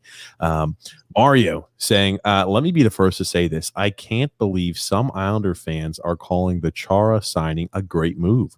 Lou Lamoriello never again has to worry about getting a colonoscopy with all the Islanders fans licking his butt. It's true. But here's the thing. They're fans. I'm a fan too, but I'm more realistic than they are. Just everything that Lou Lamoriello does is not sprinkled with gold dust. It isn't. All right. Some moves are good. Some moves not so good. Barry Trotz, good coach. Okay. Great coach. Great coach. Good coach. Some of the things he does are very good. Some are dumb, and it costs him in the long run. But you have to be. My whole thing is I want to win Stanley Cups. I'm not happy just qualifying for the playoffs, winning a round or two, going home. Hey, we had a moral victory. No. Nobody remembers moral victories. Okay. Nobody remembers moral victories from the grumpy old man. Not fans. Yeah, fair enough. Well, grumpy old man, what I heard too was this is actually, I hope I pull the right one. I don't screw this up. This is what Lou Lamoriello pisses every morning, Grumpy. Gold dust. Looks like he has a real prostate problem. Needs to hydrate. Anyway, Grumpy. Here's the thing. I think the Chara, if we do bring in a top 4 defenseman, is great. I just think that the probability of that is very, very, very low. I mean, like I said, even the Gladhander sites are saying, well, yeah, we're going to every single site. Well, we just have to manage his games, manage his minutes. If he gets 15, 60 minutes a game, well, then you haven't solved your problem. If you have to manage minutes for multiple players on your team, it means you don't have a solution. What do they say? If you have 2 quarterbacks on a team, you don't have one. That's what it means. And it's the same thing here. Jerry B saying, this is BS. We signed a damn fossil, ancient, finished, toast, senile. He's a dinosaur. I wouldn't call Chara senile. No. I know he's talking about Lou. I know. Lou. Michael M said, last episode was incredible. I love the Garth and Milbury stories. Randy from the zoo, baby. Yeah, Randy from the zoo is here. And what was the thing we learned? The most informative thing for me. I could not believe how Garth Snow, the rumor of how Garth Snow got the job as a general manager. Everybody's always wondered, how the hell did Garth Snow get the general manager job after being a backup goalie? He goes right from backup goalie to general manager of the New York Islanders. Well, he was a hell of a fantasy hockey player, buddy. Yeah, on the plane with Charles Wang. No, wow. On the plane with Chris Osgood. Talk about being in the right place at the right time, right? Mm-hmm. It's one of those, not what you know, it's who you know. Brendan M said, is your camera angle off or is your picture crooked? I don't know. Maybe he's talking about me. I'll have to look at that. I don't know. It's possible me too. I have who cares? I don't know. Eli said, number of days TJ hasn't made a t-shirt for the number of games played. Go! I said it was going to be the number of days since Josh Bailey scored a power play goal. Oh, Jesus. I'll be honest with you. That could be it too. Yeah. So Grumpy and I, after this podcast, we're having a little sit down, him and I, we're looking at designers to get the process started. I already told you what you should do. You don't want to listen. You think you know better. Once again, typical TJ. Typical TJ. Jeez, Louise, Grumpy. Oh, man, oh, man. Yep. And Michael M said, I like the Chara move if he and Andy Green swap in and out. I do too. If that's the case, I'm a fan of it. But the whole thing, that's not the case. That's the whole thing. It's not the case. Matthew S said, yeah, I have the same worry. Another old defenseman. And once again, what is our team predicated on, right? Playing defense. I just don't think it's the right answer. That's all. Harry LC said, Grump, you got your guys. Chara, how do you feel? Hey, right? I called it. Man,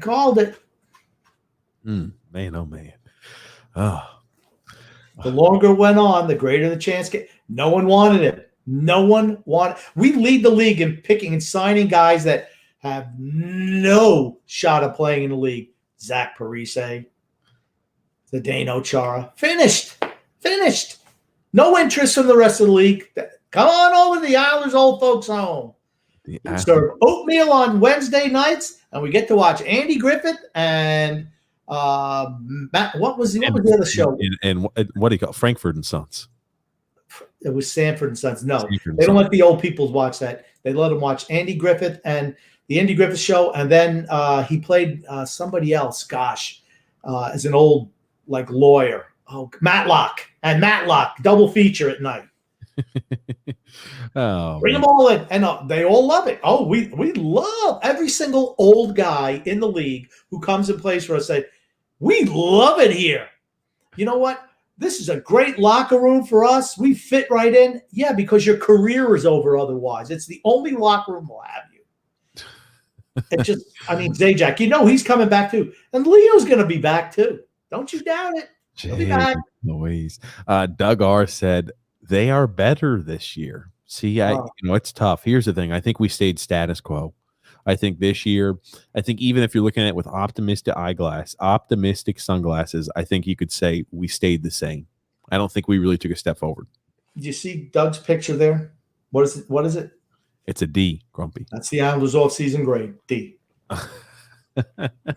Done. Scott L's saying instead of wearing skates, they'll be using wheelchairs and walkers.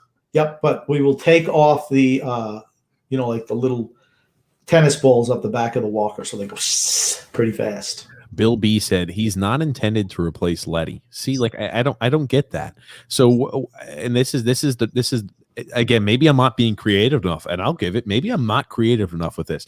I don't know how we're going to clear the cap space. Because remember, we haven't listed the deal. I assume Charles on vet minimum, maybe the same for Parise. We don't have a lot of available cap space to bring in a bona fide top 4 defenseman. If that's the case, we're going to have to trade somebody who does make significant cap hit, or we're going to have to trade somebody who does have a cap hit in order to open up some additional space. So I'm just not sure who it is yet. I'm not sure who we're in on, but there's no free agent top 4 defenseman out there. That's for certain.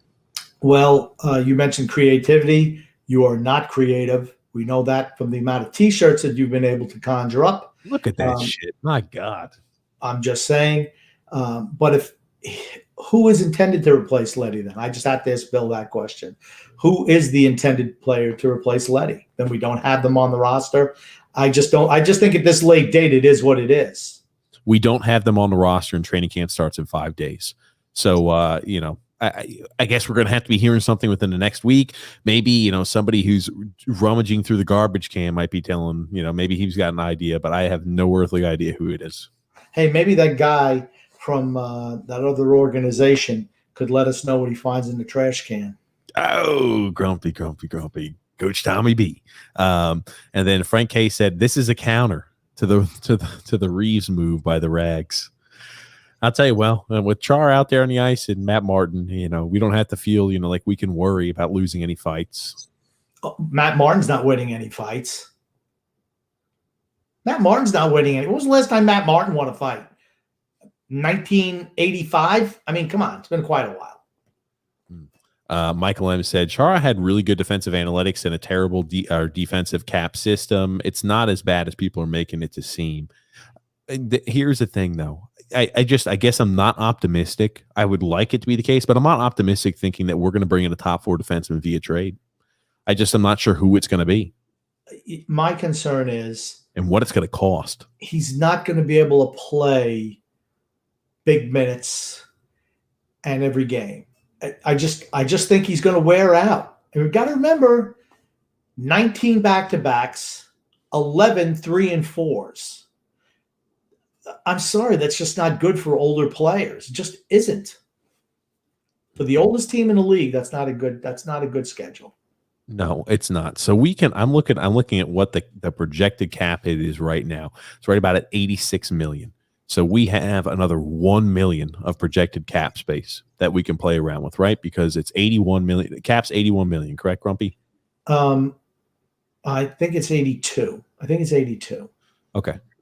I think they got a $1 million. No, maybe that's next year, $1 million bond. No. Okay. So I'm looking at the projected long-term injury cap used. We've used $4.5 million on the long-term projected cap. We've got about $1.5 million of projected cap available still from the long-term injury you can utilize. So I'm just not sure what we'd have to give up. Maybe it's a Thomas Hickey going back in another direction, and we're going to have to give up a whole bunch of pieces of capital if we want a top 4 defenseman, maybe making around $4 million a year. I'm not sure who it is. I haven't heard any rumblings. I just think that this is going to be what the end of the offseason move was. Okay. Did I tell you at the beginning of the season what we were going to do? Nothing. At the end of the offseason, you were telling me that we were going to do crazy things. We were going to go ahead and bring in Tarasenko. I heard, Grumpy Old Man, there was a rumor that we were going to get Connor McDavid for Leo Komarov straight up in the deal. Yep. I read it on Eyes on Isles. Or I'm sorry, I read it in the Isles Inquirer. Okay. You see, that's what happens to people when TJ tries to be funny. It's just not good. Sorry. That said, what did I tell you at the beginning of the season? We weren't going to do anything. And here's the thing. We're not going to do anything now. Nothing is going to happen. This is your 2021-22 New York Islanders. Here they are. Chara and Green are your second and third pair left-handed defensemen. That's what it is. We're not getting anybody else. Certainly not in the short run. Maybe at the trade deadline when we realize, well, what the heck? We haven't had a first-round pick in 10 years. Let's move another one. Maybe let's move a second. Let's move everything. Gotcha. Moving right along there, Grump. Matthew S. said, Pulak needs to really step it up this season. I think offensively he does need to step up his production this year. I think he'll be a little bit more productive this year than last. Last year was, just was what it was. Yep. No, I do agree with that. Now, here's the thing. Pulak's 27 years old? I could see where he could improve. Okay. I'm not saying it's the end of his career. He's not 30. Yeah, we can have a bounce back year for certain. Yeah. You can have a bounce back year when you're 27 years old. You know when you can't have bounce back years? When you're 44 and you're 37. You don't have bounce back years from that. Brian P. said the average age of the Islanders is 75. LOL. Very true. You know what? I told TJ that I was going to break down the average age of the Islanders starting lineup for the beginning of the year, and I didn't do it. Sorry. You didn't get it, Grump? But it's got to be over 30. We only have four players in our top 12 skaters under the age of 30. Four. Think about that. How many? You have four defensemen under the age of 30, but the other guys are so old that it puts the average age over 30. I wish you would have pulled that for us, Grump. Jim P. said, sup, guys? Just call us the geriatric gang. The cup is ours. If they had like the senior tour like they do in golf, we'd be a shoo-in. Eric A. said, exactly. And a plus, Martin's not going to get hit by him anymore, talking about Chara. Yeah, I mean, I don't even think Chara's Chara's a good guy. His heart wasn't even in it to beat up Matt Martin. It really wasn't. He didn't want to hurt him.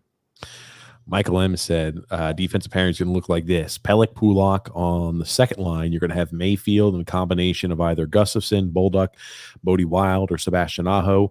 And on that third line, you're going to have Green, Chara, and then Dobson. If they play Aho with Mayfield and have Green and Chara split with Dobson, I'd be fine with that. I just don't think there's any way Aho plays for Barry Trotz. No way. He scores goals. He can create offense. No, we don't want you here. Scott L. said that this move was to replace Letty. Okay. Well, yeah. If that's the case, then yeah, we're going to be sadly epic fail. Doug R. said, what else did you want this offseason, Grump? I wanted Vladimir Tarasenko. That's what I wanted. Because I expected to take a step back defensively, losing Letty. I expected that. But then what did you need to do? You really need to improve your offense. We did not do that. Eli said, Nick Letty only had 2 goals and most of his points from 29 assists. I think that some people are overrating his offensive productivity. Here's the thing about Nick Letty. I ride the hell out of Nick Letty because I could see all the talent that he's got. Unbelievable talent, but he just seemed like such a lazy son of a gun out there on the ice where it drove me insane. That being said, he's still a top 4 defenseman really anywhere you go along the league. You can't say the same with Chara. You can't say the same with what we have currently at the moment. And here's the thing too, even if let's say we roll Sebastian Aho out there, I'd like to see him get a chance. Would you say Sebastian Aho is on par or perhaps better than Nick Letty? I'd say, there's a lot of questions with, Sebastian Aho filling a Nick Letty spot. As much as I'd like Sebastian Aho to get a chance, there's still a lot of questions with that. Yeah. I don't think that Aho would be a 1-for-1 replacement for Letty. I just don't. But here's the thing. What did Letty have? He had the trust of the coaching staff. And that goes a long way. I think he played a little bit better last year than in previous seasons. And he did score more points. That's not important to me. Is he able to play defense, and is he able to carry the puck out of the zone? I didn't like him on the power play because he wouldn't shoot the puck. But he could skate the puck out of the zone, and he could create offense from the back end. That's something we're going to miss this year. You go from Taves, and I think Mike M mentioned it earlier, Taves to Letty to Char or Green. That's like you're taking steps back. I'm sorry. Yes. Warzone Senior Citizen said, anybody else play Warzone? Grump, do you play Warzone? Do you know what Warzone is? It sounds like some type of video. Yeah, it's a video game, grumpy old man. It's So a the Call of answer is Duty. no. Is it like pinball? Probably not. It's It's like probably one of those. You ever see like the I don't know, Xbox, PlayStation? They have so many buttons and knobs and L's and R's and flippy tops and squiggle slaps and little joysticks. It's like, what the heck is this? You know what? I only got so many fingers. somebody needs to clip that portion. Oh my god. I cannot play those games though. Hit A to start. You hit A, it goes somewhere else. Now I can't find my way back. I just shut it off and start it over, and then I just shut off and say, forget it, I don't need this garbage. Oh my goodness gracious, grumpy old man. Slide this thing over. How come it's just, I hate them. Jerry B said, we did not get better. When Bavillier gets injured, Parise will play top 10 minutes. And Leo or Zajac will be back on our roster. Oh God. Well, I will say, What does it say if we do sustain an injury, right? If we get an injury to a top line player, and I say it every year, right? What are you going to do then? You're in the same salary cap situation you were last year when Lee went, same cap situation. You're right up against it once again. I don't know. I just wish we would have done something more. That's all. I do want to throw this one out here too, as I've always said. This is why I've never been a big fan of people saying, well, we have Lee coming back, and that's an addition. I'm never a fan when people say that for one reason alone. First off, we were extremely fortunate last year with the injury situation. Yes, did we lose a top line left winger? For certain we did. We only lost one player for a significant time period. We lost Bavillier, for like 9 or 10 games, something like that. It wasn't like we had lost multiple players who were ineffective. It wasn't like we lost 2 top 6 forwards and a top 4 defenseman. We lost 1 top 6 forward for an extended time period. Other than that, we were relatively healthy. And again, knock on wood, 2 years ago, same exact situation. Very, very, very healthy. Even you dated back 3 years ago, right? Scott Mayfield took that slap shot off the foot. And again, maybe I'm forgetting about a few injuries, but generally speaking, over the last 3 years, we have been a very healthy team under the Barry Trotz organization. Maybe, they're putting something special in the water over there. I'm not sure, but hey, if we're able to stay healthy, that's excellent. But if we let's entertain the idea, Grum. Could you imagine what would happen if we lost another top 6 forward and a top 4 defenseman next season? Well, considering we only have 1 top 6 forward on our whole team, if we lose him, the season would be over. I'm just going to say that. If Matt Barzal goes down with an injury, pack up, hey, pack your bags. We're leaving town. It's over. I'm just telling you right now. He's the only guy on the whole team that I consider a legit top 6 player. The only guy. Those guys who play top 6 roles, but they're not top 6 players. And then Mark A said Salah will play as well. I don't think Robin, as much as I'd like Robin Salah to get a shot, he's not going to get a shot right off the bat. I don't believe he's a guy he's going to have to transition to smaller ice surface, and I'm sure he's going to start off in Bridgeport, no doubt in my mind. Yeah, I'd be shocked if he's given a chance right out of camp and say you're a top 4 defenseman. And here's the thing: as much as I want them to play younger players, I want to see him getting acclimated to the North American style of play before we throw him in there. Without a doubt. Exactly. Emmanuel R. said, while I agree the Islanders didn't improve, I don't think they took a big step back like some teams have. That's what I said. I think we pretty much just stayed status quo. Well, I think we have taken a step back. Defensively, which is how this team is built to play, has taken a significant step back. That's my concern. Here's the thing. Have other teams improved in our division? Washington's pretty much status quo. Same with Pittsburgh. Carolina is a big improvement. I think I know people say, oh, Philadelphia. Philadelphia's improved. They really have. Carter Hart, there's no way he's going to be as bad as he was last year. That's what happens with young goalies. I just want to touch on one thing from the previous comment about the injuries. I think you find that with older players, they know their bodies more. And I think our physio staff has done a really good job getting these guys in hockey shape. You don't see us get a whole lot of, groin injuries and stuff like that. We just don't. Maybe because we don't skate real hard either. Maybe that has something to do with it. Hey, physio staff, the next drink is on us, ladies and gentlemen. Thanks so much for keeping the Islanders healthy and fit. They do their job. Do you know what they say? Hey, guys, let's look at Chara. He's 44. He can't skate at all. Maybe you should just glide all the time. You certainly won't pull a leg muscle. You won't pull a hamstring there, Yeah. or have a hip flexor injury. Rob L said you can't get Tarasenko too much money with the cap. So again, we still have, what is it? I think it was 1.5 million that we still have of long-term injury we can use up on Boychuk based off the projections. And hey, right, if you were to offload Bailey, you know, technically you're looking at, hey, I need to find another 1 million offload going back in the other direction. Maybe they could. I just don't think it's happening. Throw him a draft pick, give him Bailey a draft pick, Thomas Hickey, anything to make those numbers work. You could make them work, but see, that's what happens when you've already signed all these guys and you've promised them something. It takes you out of the running for a Tarasenko. That's why, to me, the number one move was getting the sniper. Then you piece in behind it.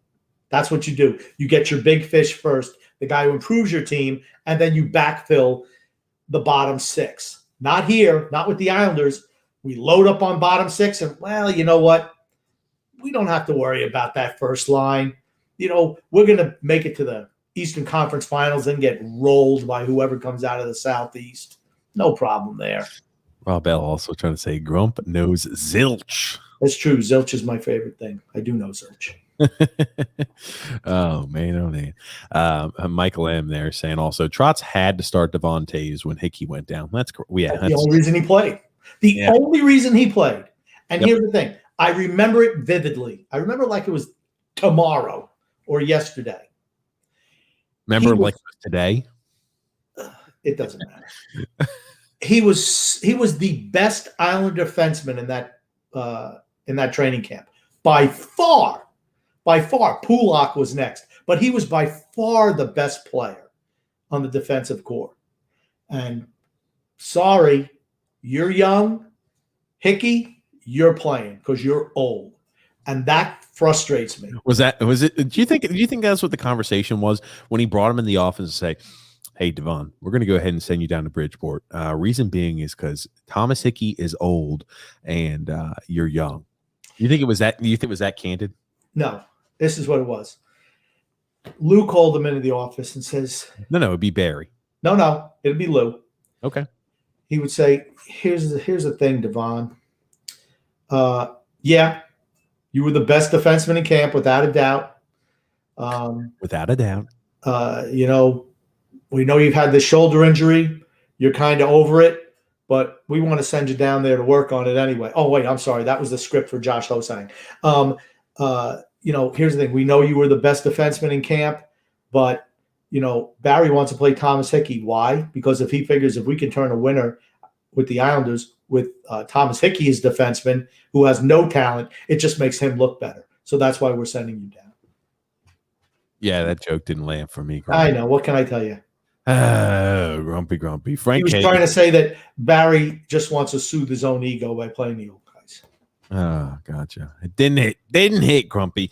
Frank K said, I want Mel Bridgman. Bridgman. God. Okay, Grumpy. Don't even start with the mispronunciation of names, okay?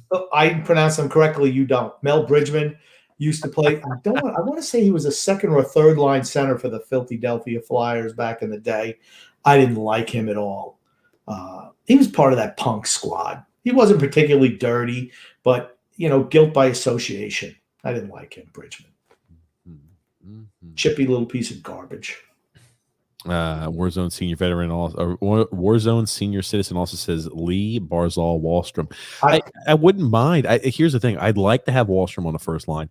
I just realistically, it's the same exact thing when Grumpy wants to say, well, Kiefer Bellows would be a better slot over here. I'm like, realistically, I know Kiefer Bellows has no chance. So don't even add him into the equation. We could talk about tell him blue in the face how he needs to play or not need to play. But I just don't think Wallstrom's going to jump from 12 minutes of ice time or a little less than 12 minutes of ice time a night to like 16 or 17 a night. I want to see that line. What does it do for Barzal? Gives him a true sniper. Anders Lee, for what he does, is good at what he does. He's not a sniper. Barzal opens up ice to get Wallstrom the shot and have him shoot. That's what he does best. My only concern is if it doesn't click right away, does Barry just dump him and go with one of the older guys up top? That's my concern. You might have to ride it out for a little while. Does he have the patience? That's my concern, because he hasn't shown it having patience in younger guys in the past, ever. Brian J said, "This team made me lose my hair." Yeah. It's making mine grow back. Jerry B also saying, "We are an embarrassment. This is horrific."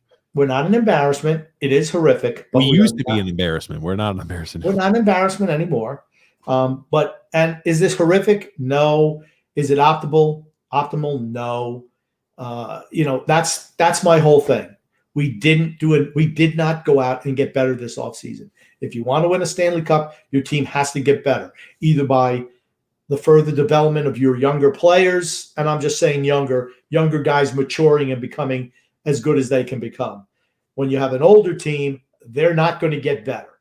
Those guys are not going to, there's going to be no improvement from the majority of the Islanders on this team. They are what they are.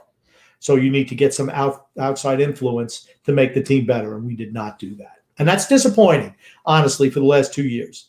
I'm not saying we would have beat Tampa the last 2 years. Tampa just really, really good. But you should have made that move this year, because I don't think Tampa Bay is going to be as good as they have been the last two. Michael M. said, "I don't even care if Chara isn't great. He's going to be an all-time leading defenseman with games played in an Islanders jersey. And to me, that's really special. The last time he was with the Islanders, we were a laughingstock, a joke. Now we're a dark horse for the Cup. It's special." We're not a dark horse for the Cup. I'm sorry. I got to disagree. And here's the thing. I usually do not disagree with Michael, but I don't see us having any shot at winning the Stanley Cup this year. I don't think we even get out of our own division. You say that every freaking year. We have no chance. We don't have. Okay, hold on. We get the Eastern Conference Finals every week. Okay, we have a chance. That's a chance, Grum. You realize no chance of making the playoffs. No. Okay, you sound like Harry and Lloyd and Dumb and Dumber. So you mean there's a chance? Okay, no. Okay, when we're at the final four teams the last 2 years, yeah, I'd say our chances are a little bit more. Okay, it's not like Harry and Lloyd's like, I wouldn't go out with you in a million years. So they're saying there's a chance. No, it's not that bad. Come on. We're not winning a Stanley Cup with this group. We're just not. There's no harm with being truthful. There is no harm with being truthful. If we would have gone out and got Tarasenko, a true sniper, think about it. Tarasenko, Palmieri, Wahlstrom. How's that for a trio of right wings? All guys who can shoot the puck. Wouldn't you like that? I mean, do you think that would make your offense better to offset the stepping back of the defense a little bit? For me, it would be. But we didn't do that. We didn't have the testicular fortitude to go ahead and make that move. We just didn't. It's too much risk involved. Scott L says, "Yeah, been saying this for 3 years. Trotz even said it. They need scoring after losing to Carolina in 2019, and still they wait to improve the offense." Right, and that's, like I said, that was right out of their mouths. He and Lamoriello, right out of their mouths. I didn't make that up. They know it. They know what the issue's been, and they've done nothing to rectify it. Nothing. I'm going to tell you what, Carolina. Man, oh man! People are underestimating how good Carolina is. Freaking Carolina! Ladies and gentlemen, this is the Carolina Hurricanes. This is Canes Nation. What do they call it? We're the Caniacs, baby. Caniacs. Let's talk about the Carolina Hurricanes. There's nothing wrong with realizing a team that you're going to have to beat, and look at them and objectively look at them for how good they could potentially be. There's nothing wrong with that. Carolina shit the bed next year. Because I could just I'd love to see them do that too. Do I see that happening? Okay, here's the thing. They get better every single year. Their young guys are starting to mature. They get better every single year. They're a young core who just get better, and they can skate. Those are teams that give us trouble, and you know that Carolina has given us trouble the last 3 years. Okay. Do you know? Okay, they didn't give us any trouble last year because we didn't see them. So sure. 2 of the last 3 years for certain. That being said, do you remember how people said, "Grumpy old man, you talk so positively about Tampa all the time. You know, you think you're a Tampa Bay Lightning fan." Well, Grumpy's new flavor of the year are the Carolina Hurricanes. Go Canes! Why am I talking about the Carolina Hurricanes? Because I don't think we can get past them in the in the Metro Division in the playoffs. playoffs. Okay, we don't So is even. everyone going to say if we can't? Half the team could be injured on the Carolina Hurricanes. They can have some major strife. Maybe Tony D'Angelo is going to blow up the team and implode the team from inside because he's a horrible player. Who the hell knows? We don't know. I'm not going to say we have no chance. We're not even in. We haven't even qualified for the playoffs. They haven't qualified. We haven't even played a regular season game yet, Grumpy. And you're already worried about us not being able to beat the Carolina Hurricanes in the playoffs. You're talking about injuries. If Matt Barzal gets hurt, we're probably in the running for the first pick in the draft. It's not that bad. Stop. Well, how many goals do you think we're going to score? 100 for the whole year? If he goes out? 100? 90? Oh, man. Stop, Grumpy old man. You got to stop. Brian J. said, bring back Alexei Yashin. He fits right in now. He's in his 40s. Can't skate in his 40s. Hey, don't wait. We already got Travis Zajac on this team. Oh, look at that. Looky there, Grumpy old man. Tony G said, can't wait to visit AARP Arena in Belmont. Oh, very nice. I love it. Perfect. Hey, you're live here with TJ and a Grumpy old man. Who do we have calling in? What's up, boys? It's Jerry. What's up, Jerry? How are you?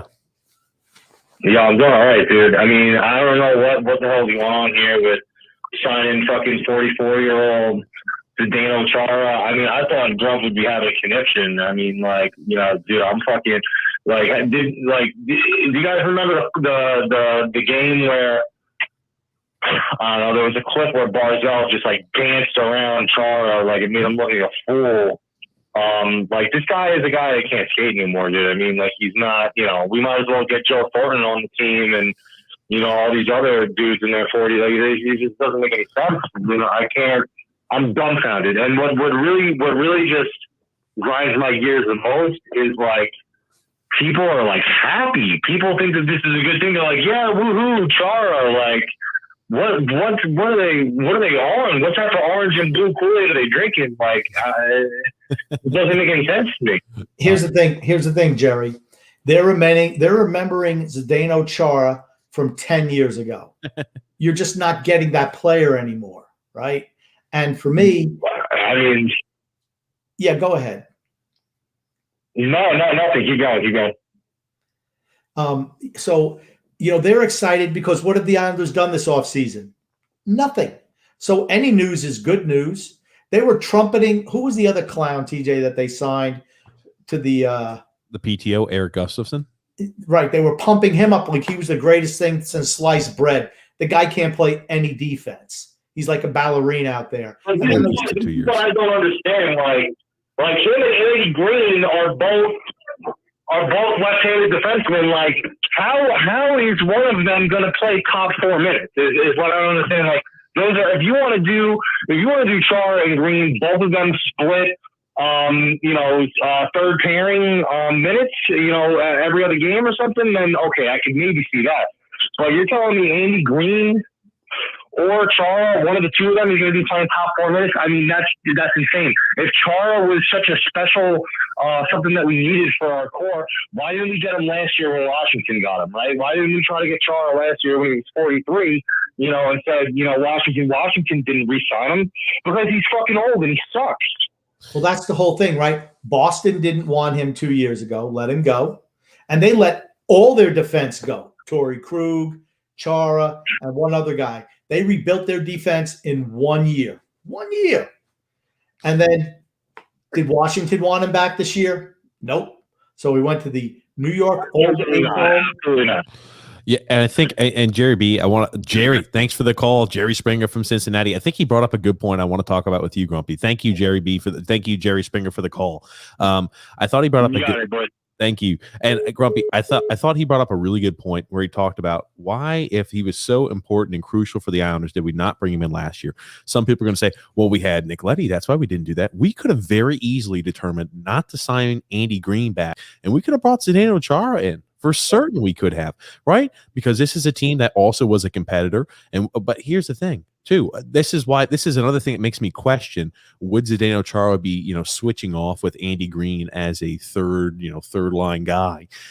Remember the reason he left Boston was because they said, we would like you still to be here, but we want you to play, bottom pairing minutes. He said, I don't want to do that.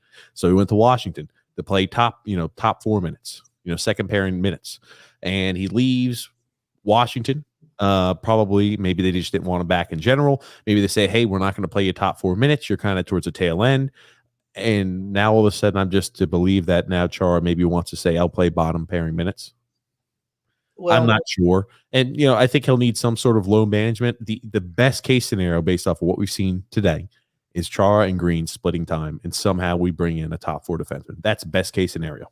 isn't that the same scenario that played out with Minnesota and Zach Parise? Same thing.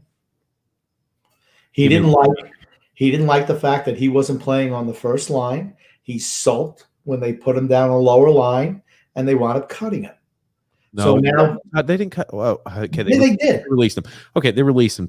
They released him at the end of the But the problem was that he wasn't happy not playing first line minutes. He admits that.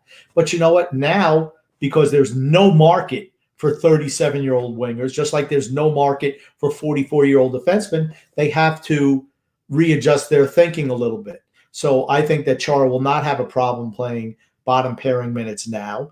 And the same reason why Parise is not going to have a problem playing third line minutes for the Islanders. They've had to readjust their thinking a little bit, and now they're more willing to accept. And that could be good news for the Islanders. I don't think you're going to have a problem with either guy, honestly, when it comes to something like that.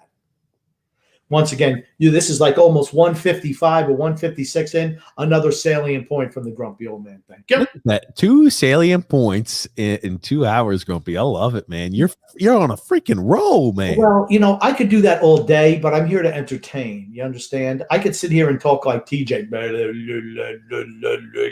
just drone on endlessly, put people to sleep. When people want to go to sleep, they usually put on like that music in the background, the water sounds or this, or they just put on TJ. That's what they click TJ.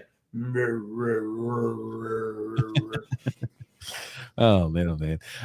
Brian J said, I heard Jason Blake is going to come back and make a comeback, Grump. Fits right in. He could be our second line center. Him and Croc. Warzone senior citizen said, TJ's angry today. Yeah, we were throwing some shots at the beginning of this podcast, Grump. When it first, you want to know why TJ gets angry? Because if I don't tote the company line or do something that he wants me to do, that's ridiculous. Or the way that he wants me to do it, he gets a little touchy. It's true. Freaking stop. Hey, like Bruce Springsteen said, like a river that don't know where it's flowing, I take a wrong turn and I just keep going. And that drives TJ crazy.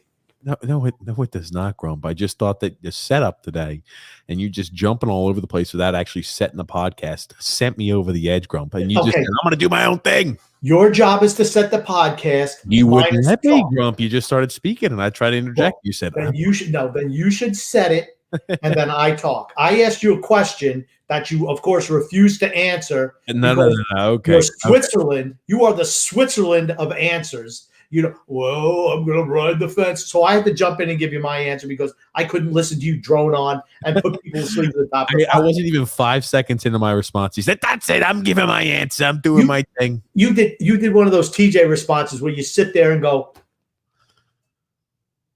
well, you wait and dead air. I don't want to hear any dead air, okay?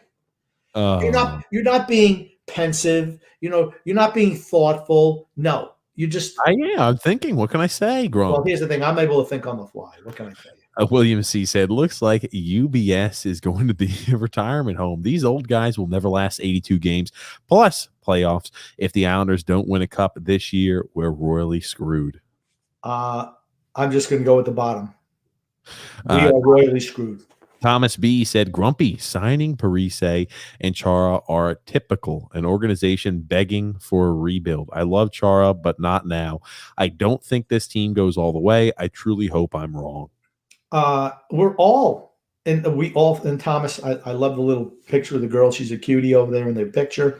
I love to comment on the pictures because that's the only way I get to know people since I have zero social media presence, absolutely zero. So I always like to comment on the pictures that people put up there. Thomas, cute little girl who you're with. I love Chara too. Great player, great individual, really, really nice guy, without a doubt. And he can help the team in a leadership role. Do we need that? I don't think so, but certainly a good guy to have in the room. But they just can't play anymore. And just to continue to lean on those guys, I'd much rather backfill with better, younger players. I don't have a problem giving up first-round draft picks if I know somebody's going to be with the team for 4 or 5 years. But when you keep on giving up first-rounders for guys who are, in their 30s, I just don't think that's smart. And Parise, say what you will. He was a good player. He's not anymore. And the same thing with Chara. Michael M. said 77th game of the season. Lee's out with an ankle sprain. Leo Komarov comes in, and a Matt Barzal 3-on-2 breaks out. And Chara has beaten Leo into the offensive zone. I can see it now. Holy crap. Well, that's because Leo won't even skate into the offensive zone. He thinks he's the last line of defense behind the defenseman. Oh, shameful. Paul D said Zach Parise had 25 goals 2 years ago and 28 the year before that, so 3 years ago. I will say, do not expect him to put up more than 20 goals. I mean, I think 15 goals I think that's a realistic expectation. Do not expect Zach Parise to score 20, 25 goals or anything like that. Don't expect it. And he scored, 10 last year, right? 11, I think. Okay, whatever. Same thing. So 34, 35, 36. I mean, that's the expectation. You get older, you get older into your 30s, you're not going to get better, you're going to get worse. And it's not a crime. It's not a crime. It's just facts of nature. Okay, Grumpy. Unless your name is Tom Brady, of course. Jesus. Jim P. Tom Brady couldn't help himself. Jim P. said, I wonder if they waive Johnston now that they have Chara. We have a lot of players that need to be waived / cut. I just think we're going to dump a lot of guys in the minors. I don't think they're not going to waive Johnston. They'll just dump him in the minors. I mean, what if you're Ross Johnston, right? You sign the 4-year deal. They sign you to a 4-year deal. You figure you're going to get a shot, and you just rot on the bench for 4 years. Okay, here's the other thing. Ross Johnston, people forget, actually has a little bit of offensive. He's got some hands, and he's not too bad in the offensive zone. Yeah, sure, people are like, oh, he can't skate. He doesn't do this well. He doesn't do that well. Yeah, Matt Martin's on and off, too. I mean, Matt Martin at his advanced age is no great shakes either. He's got his deficiencies, too. But, the failure to maybe try to integrate a guy like that, I feel bad for him. But, hey, he's cashing those checks, and I'm sure that makes him happy. Okay. Is Ross Johnston a great skater? No. Does he try like hell? Yes. Does anyone mess with him or the team when he's on the ice? No. Does anyone try to body check him when he stands in front of the net? No. If they ever gave him a chance, he could be a better version of Matt Martin. But he won't get a chance with this team. Like I said, I was very, very happy with what I saw for him the last year when Doug Waite was here. He was one of the only guys who really hustled the whole season in that year. And I respected him for it. Even when the season was in the tank, Ross Johnston gave you everything that he had every single night. Lou Lamoriello and Barry Trotz come in here, and sorry, we're bringing in Matt Martin. We don't care what you've done. Yeah, we gave you the contract, but you're never going to play. How frustrating is it, once again, for a player like Ross Johnston, who's done everything the team has asked, right? When he's in there, do you see him taking penalties anymore? They try to, once again, change his game. Don't change a player's game. You alter your system to the player. When he's out there, okay, our fourth line is going to be a rough and tumble line. I mean, that's just the way it should be. Let's not try to jam him into the cookie cutter model of what you want. It's frustrating to me. Michael M. said, Grumpy, you're killing TJ today. He certainly was earlier on. And Michael M. also said, Chara is a nasty son of a gun and stands up for his teammates. It's not a bad signing. He gives us even more bite. I'll tell you one thing. Again, I think in the playoff season, if they have some sort of load management and if they bring in, a top 4 defenseman somehow, they're ultra creative, and I'm very, very, very plain Jane. I don't see it. Hey, if they're able to keep him fresh in the playoffs, you get a lot with a lot more of that holding, clutching, grabbing, and physicality. So he's an even bigger boost, I think, in the playoffs, if you're able to make the playoffs and if you have a top 4 defenseman. Here's the thing. Here's what I don't want to see, and I'm afraid I'm going to see. We get into the playoffs, Zdeno Chara's out there, and a team like Carolina or whoever, guys who can skate, make him look silly. And the fans are going to be all over him.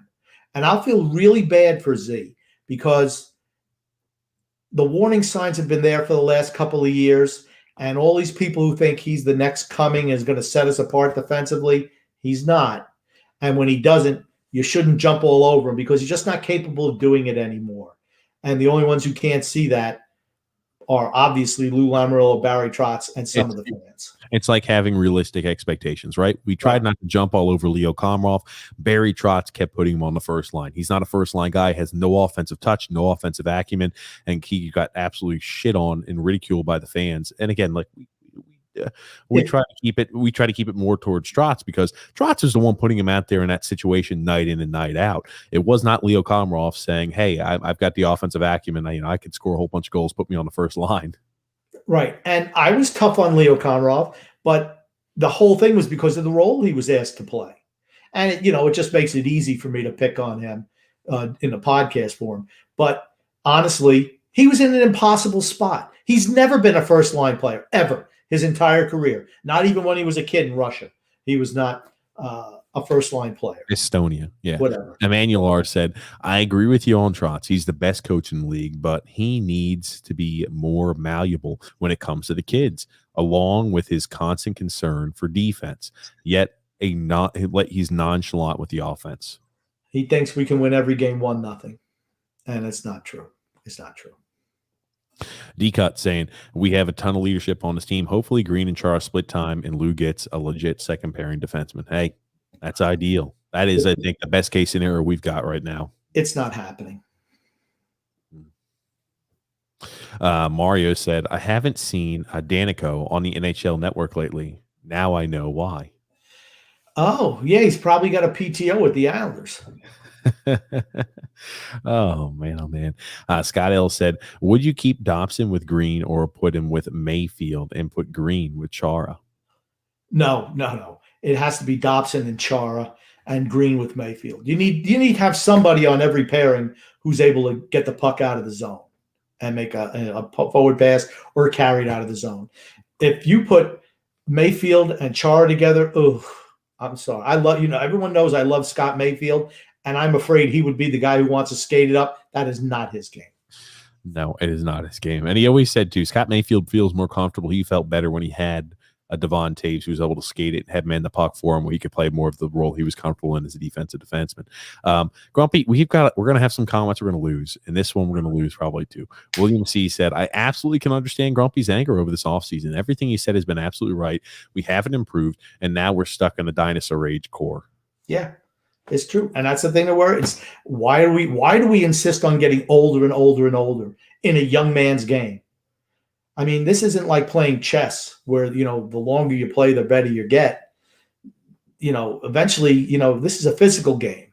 Your physical skills leave you and all you're left with was your brain. But guess what? These young kids can skate rings around you. Still play it on the ice. It's not NHL 2021 or whatever it is, another video. Not the video games. Yeah. Oh, my God. Frank K said, grumpy old man with a huge plug to cut and less miserable. Les Miserables group, LOL. That's Islanders misery. I pump them every time because they are always supportive of us. Always. Not like some of these other groups. They pick and choose when I want to be supportive. The bootlicking weasel groups. Isles Misery always supportive of TJ and the grumpy old man. And I respect them for that. I love them for that. Frank K also said Scott Niedermayer is a left-handed defenseman. And I'm telling you what, even now, I bet he skates better than Chara. I guarantee it. No, come on. Guaranteed it. Guaranteed. Niedermayer is still skating better than Zdeno Chara. Yes. That was his game, was skating. Scott Niedermayer was a hell of a skater. How old is Scott Niedermayer now, Grump? Doesn't matter. He's probably 44 as well. Oh, he's got to be closer to 50, doesn't he? I don't know, but he's still a better skater than Zdeno. He's 48 years old. I'm going to tell you he's a better skater than Chara right now. Maybe Scott he's a better skater. Yeah, he probably still. Yeah, maybe. I thought he was well in his 50s, maybe 51, 52 years old. I'm like, maybe he's got him beat. He's in his 50s, but no, they're pretty close in age still. What's funny? I know he's recognized, but he was never recognized for really how good he really was. I always felt that he was a much better talent than he got credit for, particularly playing for the Devils. Michael T saying, TJ, you go through turnstiles and not around them, or else you get in trouble. Okay. Yeah. The whole thing is he's a traffic cone. I think, okay. Yeah, hit traffic cone. Thank you, Michael T, for keeping me honest there. I was about to say, I do. God almighty. Okay, fair enough. I love that little. I love the little lighthouse logo thing. Always have. Bring back the fisherman, right, Grump? As a third jersey, the fisherman would sell like wildfire. Are you kidding me? The young kids all love it. The young kids love it. The old timers don't. But here's how many old timers are buying jerseys now? The young kids love it. Yeah, I was about to say I'd get one of those jerseys. I got the hat too, but I don't have it in front of my desk right now. Mark S said, "Hey guys, so my son and I ago tried to get an autograph from Big Z back in 2012, and he walked away fast to the other side of the lobby. I just hope he can move like that on the ice." Well, like I said, when I met him, he was so nice to my children. They were young, so they weren't obnoxious and stupid like they are now. But he was so cordial with them. Eric Cairns was. The only guy who was a little bit standoffish was Tim Conley. The only guy. Everybody else, Steve Webb, all so nice to them. So nice. Kevin Weeks. I mean, just nice guys. Michael Thiel said, "Forgot to say, hey guys, good to see you all. Thanks, Michael." And then Jimmy S said, "I just want to see Chara get the 44 games in as an Islander." If he doesn't play 60 games, I'd say that's disappointing. Really. If he doesn't get to play 60 games this year, that's disappointing. Why is that disappointing? Who else is going to play that spot? That means you're going to have to find somebody else who can play significant games. I don't see anyone on the roster. He's not going to give the young guys a chance. I don't want to see it be Hickey. Hickey cannot. He's just frail. He's like, he's like a walking stick. That little insect, the walking stick. It's called stick bug. It's a walking stick. You just flick them and they snap in half. Crump, you're not supposed to flick stick bugs in half. They're stick bugs, Grumpy's what you're thinking of. But I'm just saying, the way he's built, you flick him, he's going to break in half. Okay, here's the thing. Ideally, if Chara only plays 44 games, that's great. That means that we're alternating Chara and Green, and you've got a second. You have a legitimate second line or second pairing left-handed defenseman. Okay, that's the positive spin on it. Hey, you know what? I'm just saying, if he's playing 44 games, that means he's splitting time with Green, or that means he's been injured. So yeah, there you go. Yeah. Well, let's also play devil's advocate. Then who are we going to play? Thomas Hickey is your top 4 defenseman. No. What year is this? Oh. Eric A said, "I think Z is going to be okay. I agree with Frank. Counter move to the Rags, getting Reeves." No, that's not the reason. I think Frank was being funny when he said that too.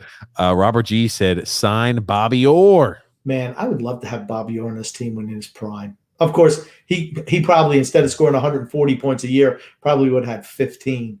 And he would have got benched because, well, what do you mean that's your score? You're racing end to end. We don't want that. Stay in your zone, Bobby Orr. Oh, stop. Sal P said, "We continue to get older and slower." Ugh. Now, Sal's been a listener to this podcast and a watcher for a while.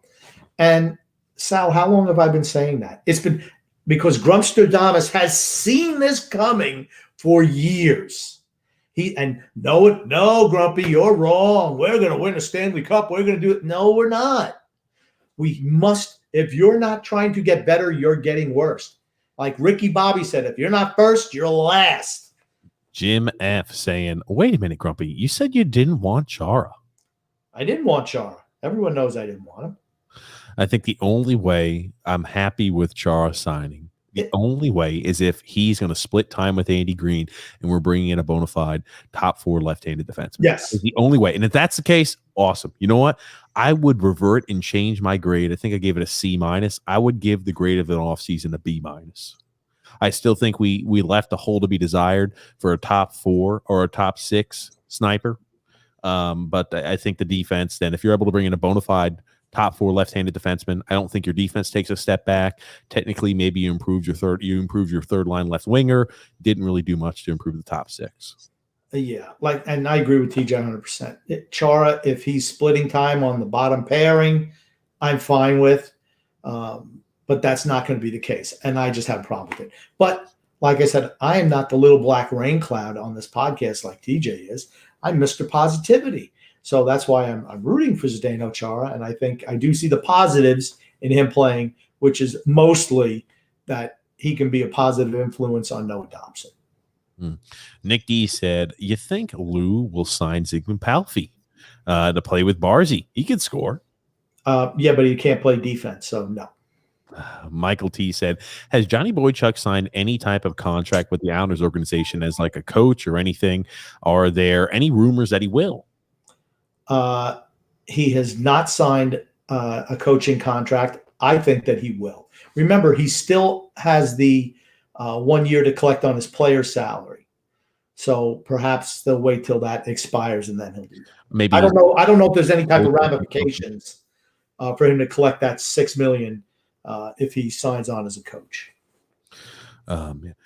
Nick D said, how do I find Al's Misery? They're on Facebook. And he says, hopefully you guys can host Andy Francis and coach again. Coach Tommy B. I think it's going to be a while before we have another guest. Regular season getting ready to get fired up, right? Really, Grumpy? What's going on? Don't you think it's going to be serious? Ideally, during when the season starts on Wednesdays, we'd like to have a guest. As long as there's not a game that day, we'd like to have a guest on. And Saturdays, when we do them, hopefully a lot of Islander games on Saturday evening. We go post Islander game, and we're able to have call-in section. So if something crazy happens, we could let the fans vent it out. But yeah, Saturdays are usually just summing up the week. Yeah, here's the thing. I like to vent. And when TJ brings on all of his little buddies on the show, I can't vent. They're your buddies now too, Grumpy. I'm using for a mental clarification, clean out the toxins of watching Islander hockey.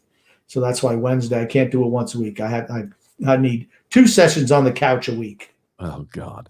Jimmy S. said, well, you do actually 4 sessions on the couch, Grump, because remember, we got TJ and the Grumpy Old Man, the General Sports Podcast, which we do every single Thursday, 9 p.m. Eastern Standard Time, and every single Sunday, 8 p.m. Eastern Standard Time.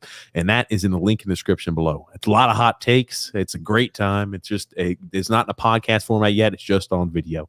So it's on YouTube, Facebook, and Twitter. Then we have TJ's favorite segment on that show of the fans getting to fight segment, which is it's fans fighting. Oh man, I love seeing fans beat the heck out of each other. And I always like trying to think what has caused 2 fans that usually root for the same exact team to start throwing fists and beating the hell out of each other in the stands. I've never been in a situation where I've been like, I'm gonna fight this fellow fan of mine. I'm gonna start brawling out in the stands. I've never been in a situation like that. So when people do it, it interests me. It's because you're too much of a chicken. Well, hold on. What? No, it's just because there's no reason to fight. Here's the reasons. It's one of 2 always. Because I'm Mother Teresa, right? That's what you told me. You're Mr. Fence Rider is what you are. So now TJ will never stop a fight either. He wait till it's over, then he jumps in like he's a hero. One of those, a guy likes to pile on at the end. I wait those fights, get knocked out and I come and kick him, right? That you're trying to tell me? All those fights between fans of the same team involve one of 2 items. Either alcohol's involved or someone's significant other. Usually a woman will start something and her boyfriend has to pay the price. And usually alcohol is certainly involved. I will say alcohol is always involved. I don't know 2 salient individuals who are not on alcohol who are like, let's go ahead and combat in mutual combat. So let's go ahead and engage in mutual combat. Doesn't matter. But I do enjoy the ones where you see the girlfriend running her mouth, shoving and pushing, throwing a drink at somebody like that, and somebody turns around and just haymaker slams somebody in the face, where it's because it's like an inadvertent beer throw, or somebody who's like, I hate you, or like somebody will smack somebody else, and it was like, what do you think was going to happen? You hit somebody, someone else is going to hit you back. But oh man, those fights are always fantastic. Like the ones I like are where the woman will do something like TJ said, throw beer, hit somebody, curse at them, and finally their boyfriend or husband has to stand up, and usually they get annihilated by the other guy because he's so worked up. He's not going to punch a girl, and kudos to them for that, even though I probably would if they got that much out of line. Just kidding.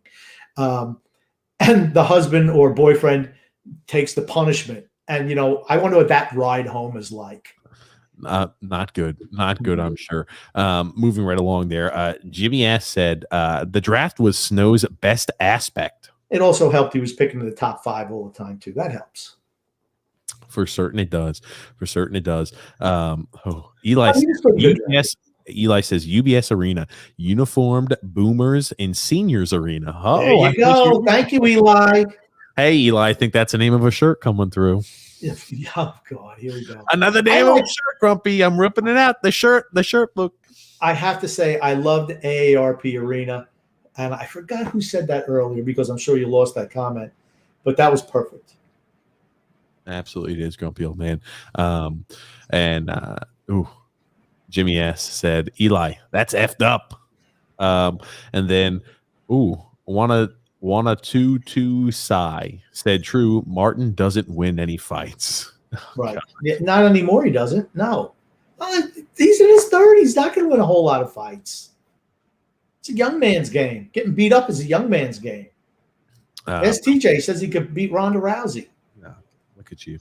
Look at you, grumpy old man. Have nothing better. Frank K said, Trouba was seen in Winnipeg, still wandering around after that Martin hit. Yeah, that was a good hit. That's a long time ago, though. For certain it was. Thomas L said, in lieu we trots. Let's freaking go, Islanders. Yes, yes, yes. Okay. Thank you, Thomas.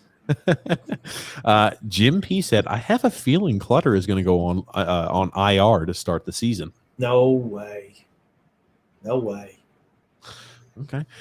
Coach Tommy B said, hello, everyone. Checking in. Hope you're both doing well. Grumpy. Our favorite Islanders garbage man, Tommy Baffy. Coach Tommy B. Sorting around Lou's trash can. The confidential bin. He's supposed to bring it down and shred them. Not Tommy, though. He's violating everything his company says they're about. He's taking it and going through that confidential information.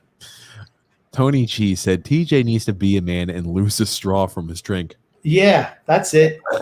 Nice straw. What are you drinking? A daiquiri over there? What are you drinking? Where's the little umbrella on the top of your drink? I'm looking for an umbrella. If somebody has an umbrella, send it to me because I'll put that in my drink. Oh, man, grumpy old man.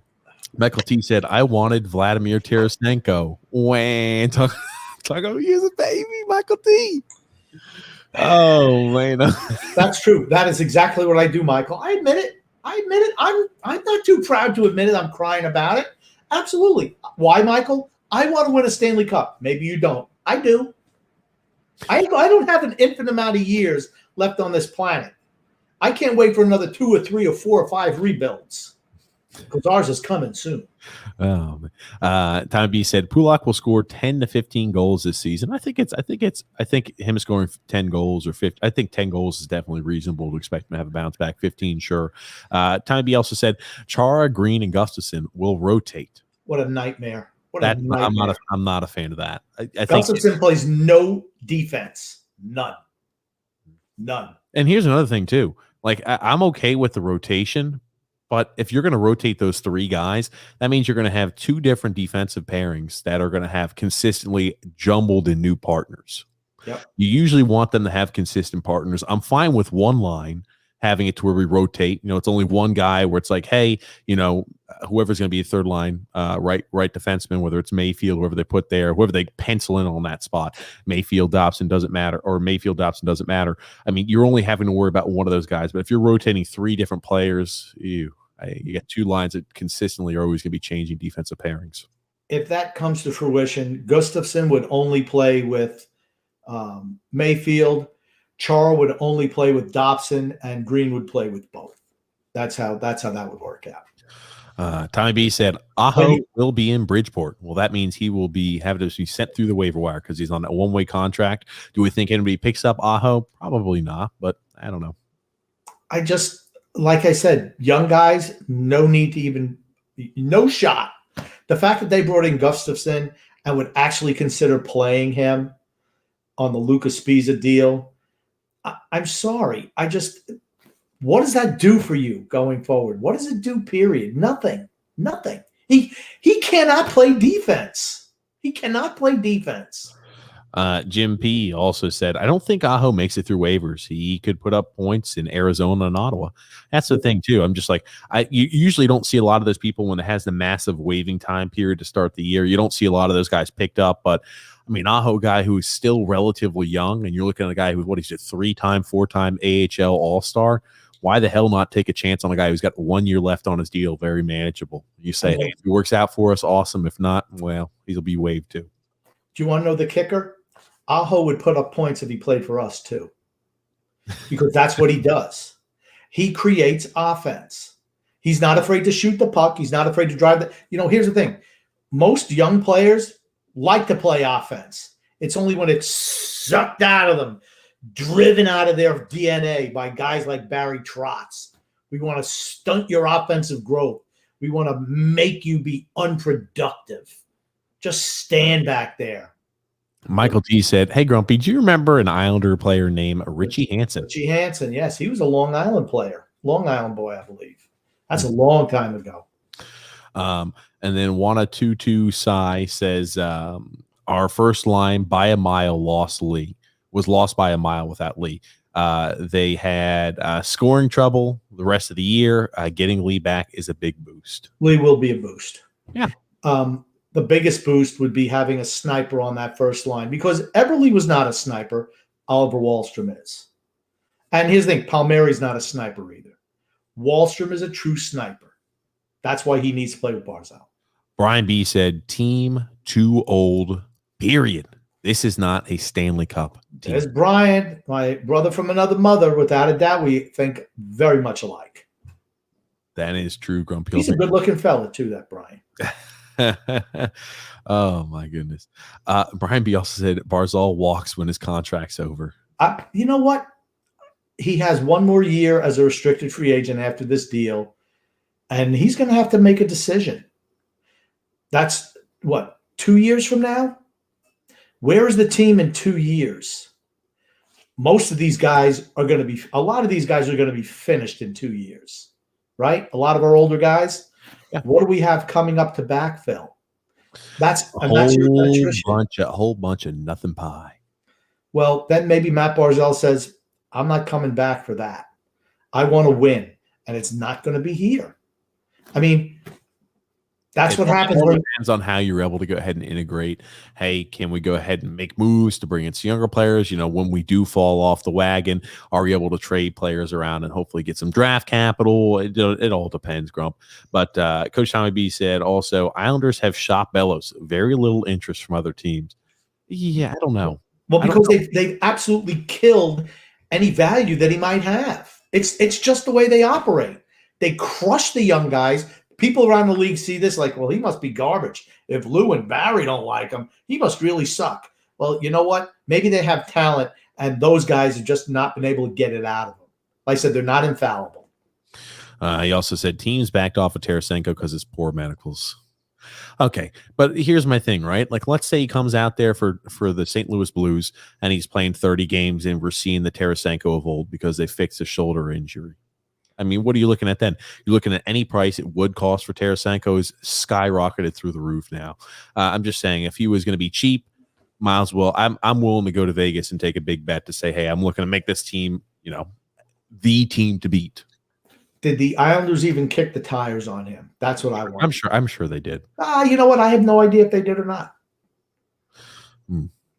Absolutely. Paulo C said Grumpy, Nelson, Pajot, Bavillier are top 6 players. Probably not top 3, but I could say top 6. Would you really say that Bavillier on a good team is a top 6 player? I don't think so. I think on a really good team, he's an excellent third line winger and a great third line scorer. Yeah. And would you say Pajot is a top 6 player? No.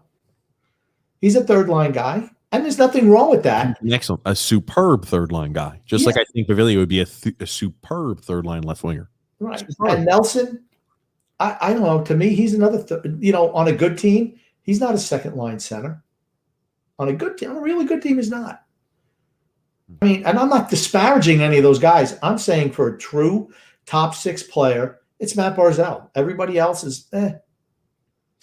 Michael T said, come on, you guys. We got Zach Parise and Zdeno Chara. Let the new dynasty begin. Should be new dynasty just like the last, including the same guys. Maybe just bring back Potvin and Bossy. Tony Cheese said, it feels like when the window of opportunity closes, we're going to have a long drought of terrible seasons. I think we've given up too much for too little. You would have to hit on so many of those guys that you've been drafting recently. You'll have to be like, okay, DeFore has to be exactly what we project him to be. All righty. Atu Ratu has to be exactly what we project him to be. Okay. Every single player, like Bolduc has to be exactly what we project him to be. Bodie Wild has to be exactly what we project him to be. Otherwise, you're right. I think we will be in, some dark time period. Right. And that's the thing. We keep on trading first-round draft picks. And as much as I like J.G. Pajot, you gave up a first and a second for a third-line center. And I like him. But do you think we could have gotten somebody maybe with more scoring acumen, somebody to play on the first line? You're giving up top 2 picks, Palmieri and Travis Zajac, first and a fourth for those 2 guys? I'm sorry, that's an awful lot. I'd much rather, like I said, for me, I'd rather roll the dice and draft better so you can build from the bottom up. Because when the old guys are gone, you won't have anybody in your farm system because you trade all those picks away. It's just so short-sighted that it frustrates me. Eric A said, only team in our division that concerns me is Carolina. Eric, don't give Grumpy any freaking fuel for the fire. It's true. Their style is kryptonite to us. I remember we played them in the playoffs. I swear I thought when we played them in the playoffs, 2-3 years ago, I said, oh, man, we got by Pittsburgh. We're definitely going to beat Carolina. They skated rings around us. And here's the thing. They're just better now. They're way better than they were 2-3 years ago. Way better. Michael T. I hate to say it. Their best player. Get that freak out of here. Well, okay, Dougie Hamilton. Yes, they did lose. He's a big problem in the locker room. And then he lost Nedeljkovic. Nedeljkovic. Yes, that's it. Nedeljkovic. I'm always going to mispronounce his name. Nedeljkovic. That being said, I think whatever they thought that Anderson and Ranta are going to fill the net, who knows? And Tony D'Angelo, God Almighty. Well, they're two veterans in goal. Okay. Obviously, they didn't think as highly of Nedeljkovic as everyone else seemed to. You know who thought real quick very highly of Nedeljkovic? Stevie Y. Yeah. I'll trust Stevie Y over Carolina. Every move they make every single offseason makes me question their sanity, but it works. It works out there on the ice, but it makes me question if they weren't doing these crazy things, what would it really look like? What type of team could they have? Well, I kind of agree with you. That's what I was going to say. They make moves that make you scratch your head every offseason, and somehow they get better. And I think it's because their forward group is really dynamic and really young and all growing together. That's what makes them so they can skate all day long. And their defensemen are puck moving defensemen, every single one. They can all move the puck. They're a real tough team to play in transition. They just are. And that's why they give us a lot of trouble. Coach Tybee said, Tarasenko. Funny, no one else traded for him. Jack Eichel. Funny, nobody's traded for him. Johnny Gaudreau. Funny, nobody's traded for him. Erik Gustafsson. Funny that he was only a PT or a PTO. The thing is, I could say that about a lot of different situations with guys. When guys are not traded, there's a lot of moving parts to it. I think he's still an ideal fit here. Who the heck knows what was holding it up, whether it was the medicals, whether it was St. Louis is asking too much, or it was whether that everybody else wanted him a lot cheaper than that the St. Louis Blues are willing to give up for him. Here's the thing. Do I think St. Louis was trying to be asking over the top for a guy who's had 3 shoulder surgeries and has made it known that he does not want to be there? I'm going to say the asking price is probably not too high. I think if St. Louis would have absorbed 90% of his salary, we could have had him. I think Lou's playing hardball. I think it all comes down to money. Michael T said, "Oh, ye grumpy of little faith." I love that. I love how you put it in old English. And then Wanda 22 sign says the second half of the season last year, Barzal barely scored. He was on the helicopter line. Yeah. Why not put another winger up there who could score? He's playing 2 against 3 all the time. Everybody back. Leo's back there picking his nose next to the goalie. Defensemen are hanging back. and it was Barzell and Jordan Eberle. I mean, the one man can only do so much. And Michael T said, Grumpy and his legion of big babies. Wah, wah, wah. You know who's going to be crying, Michael? You after a first-round playoff exit next year. Oh, so hold on. You've booked us to make the playoffs next year. Here, Grumpy. Grumpy is very positive about the season. He's already booked us a playoff appearance. I just, like I said, we're going to do our NHL preview episode. I don't know when. But it's got to be Wednesday because I will be, or maybe it could be the Saturday. Maybe I'll be out of town, Grumpy. We will not have a podcast next Saturday, and Grumpy Old Man. So we will not have a podcast on September the 25th, and we will not have a podcast September the 29th. But when we get back, October the 2nd, we'll start going back to every single podcast twice a week. No more breaks for you after that? No more interruptions, Grumpy. No more interruptions, Grumpy. Okay. Oh, Guy takes off more time than I don't know, postal worker. Oh goodness. Meteorologist. Tommy B said Boston the Islanders play a similar system. Both are beneficial to helping D-men. And well, that makes me feel worse because they didn't want Chara back. Okay. They didn't want to play a top 4 role. They would have been fine with him playing bottom 6, I think. Nah, they didn't really want him. He would have signed back. They didn't want him. Jerry B said, laughing my ass off. TJ is the Switzerland of responses. Yeah. The TJ variant. The TJ variant. The cliffhanger. Oh, man. Jerry remembered every single one. Oh, man. Robert C said, Tommy B, absolutely. Louis done an amazing job this offseason and won't overpay to get Tarasenko. His stock will continue to go down as long as he wants to leave. Here's the thing. I think you're wrong. If Tarasenko comes out and he's healthy, his stock only increases in value because talent, there's something that when we're looking at the upper echelon of talent, there's only a certain level of elite talented wingers, and he's one of those when healthy.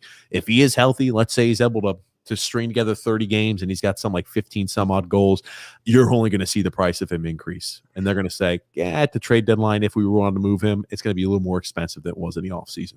How about on the blow your brains out meter would it be if Lou trades for Tarasenko at the trade deadline and gives up 2 1s and a 2? How much would you like to blow your brains out after that deal? Pretty bad. Robert C said, I still believe Bodie Wild is a sleeper to make it as a 7th defenseman. The defense is setting up very nicely. Minutes managed for the postseason. It's a marathon.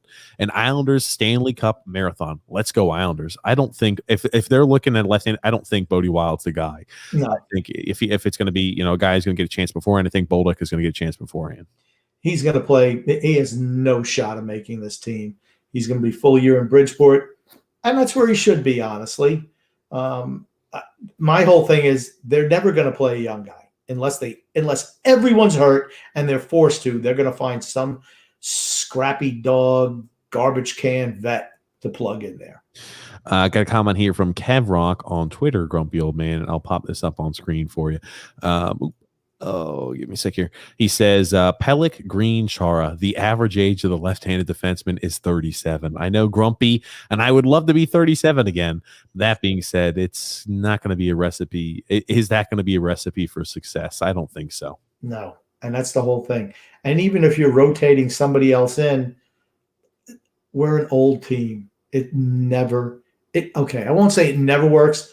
99 times out of 100, it doesn't work.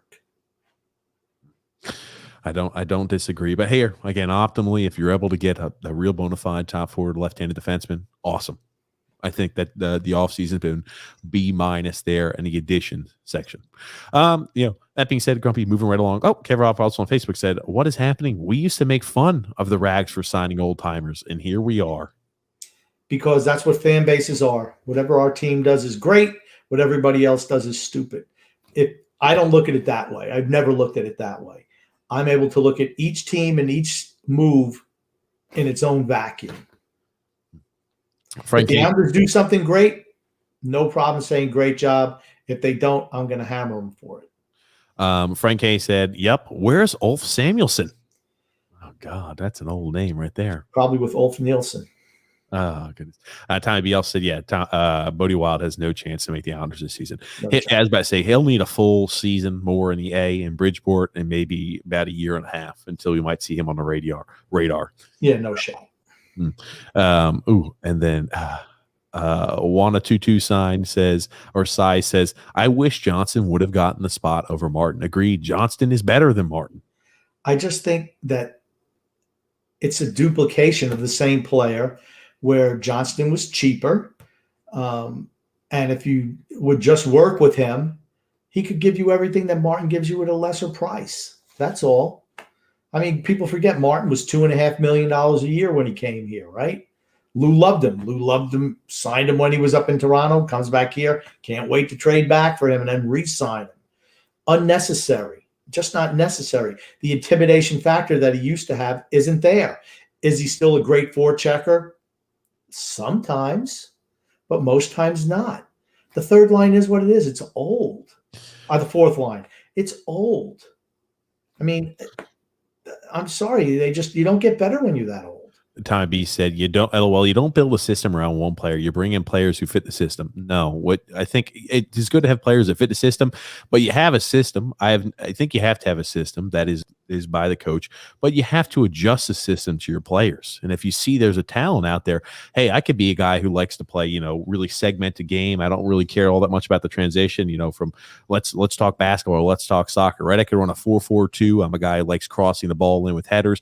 But when you see a guy out there that's on a steal and I can get a little bit more offensive flair and a guy who could maybe penetrate a little bit more in the box, hey, I'm going to take an option on that guy. I'm going to adjust my system around. I'm not going to say, hey, left mid, left wing, I want you to stay on the outside. I want you just to cross the ball. No, you got to adjust when you get talent around there. You have to adjust that maximizes and brings out their talent.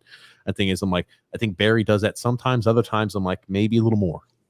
Good coaches adjust their system to the talent they have. They don't pick players just to fit a system. When Tom Brady he comes to Tampa, same thing. Tampa was a bombs away offense down the field, right? They brought him in. They tried to make him do that. That's not his game. When they went 7-5, they tweaked it at the bye week with a lot more short passes, get the ball out quick, which is Tom Brady's strength. They win a Super Bowl. That's what you do. You don't say, okay, I'm not picking the best talented player on the board here because Simon Casper Holmstrom shows a two-way game. So we're going to pass on the Philip Tomasinos, the Connor McMichaels, the Arthur Kalievs, because guess what? They don't fit we don't care if we score system. Okay? We don't care about that. Well, you know something? What happens when that happens? You wind up having a team that is not very good, that doesn't score goals. What do you need to do to win? You must score goals. It's imperative that you score a goal. The three amigos brought up. Let me ask you this. Connor McMichael was a guy who was rumored that he might get like a dark horse position towards a playoff push.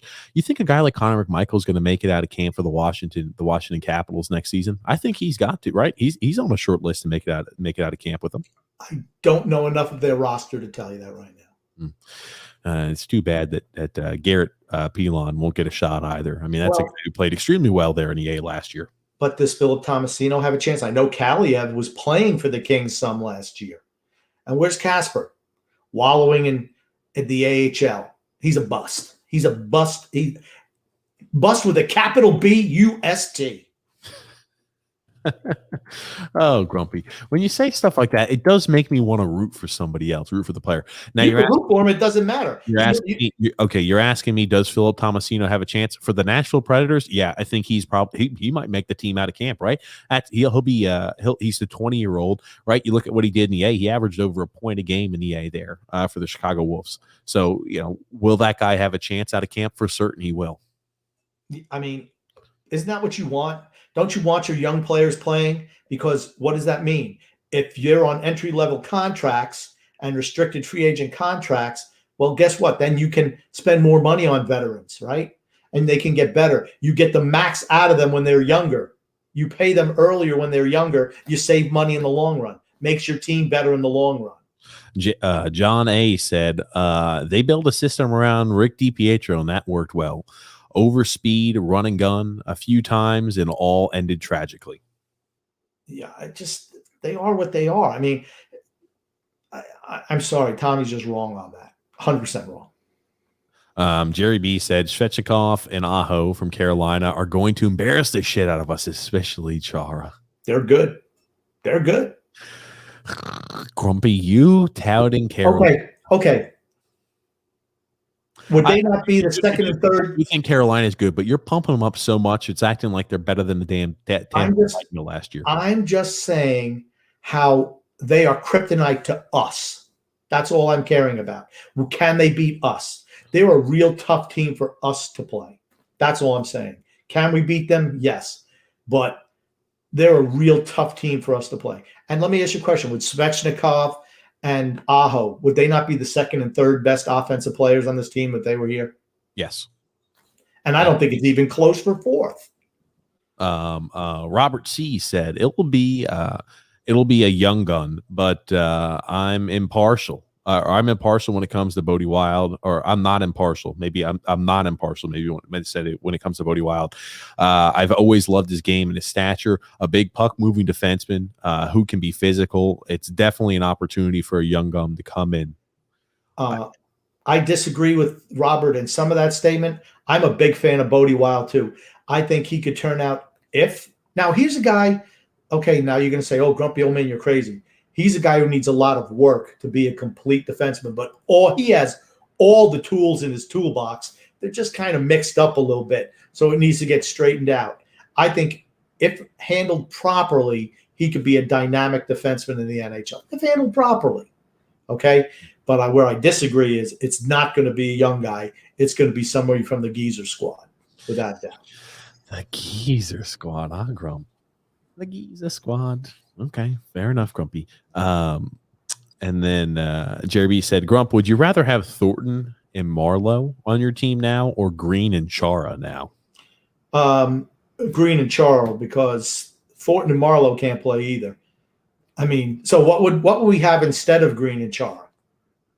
And first of all, Thornton and Marlowe wouldn't play because our roster's already set. Gotcha. Nico G. I'll leave this comment here with the Grump and I'll be right back. Bolduc and Aho will slide in 100% when Chara is on an off night. You guys are forgetting Trotz said last training camp, if it wasn't for Dobson and Bolduc, they would have made, if it wasn't for Dobson, Bolduc would have made the roster. Okay. Trotz is lying again. He's good at that. There was no way Bolduc was making the roster right out of juniors. No freaking way. He's flat out lying. You don't want to play the young guys. If you haven't learned anything from watching this team the last couple of years, he's adverse to playing young players. Bolduc is going to play the whole year in the minors at Bridgeport. That's what he's going to do. Aho might be a guy who is a seventh defenseman, eighth defenseman, but for the most part, you're going to see Chara and Green are going to be your second and third pairing left-hand defense to start the season. He is going to have to break somebody else in.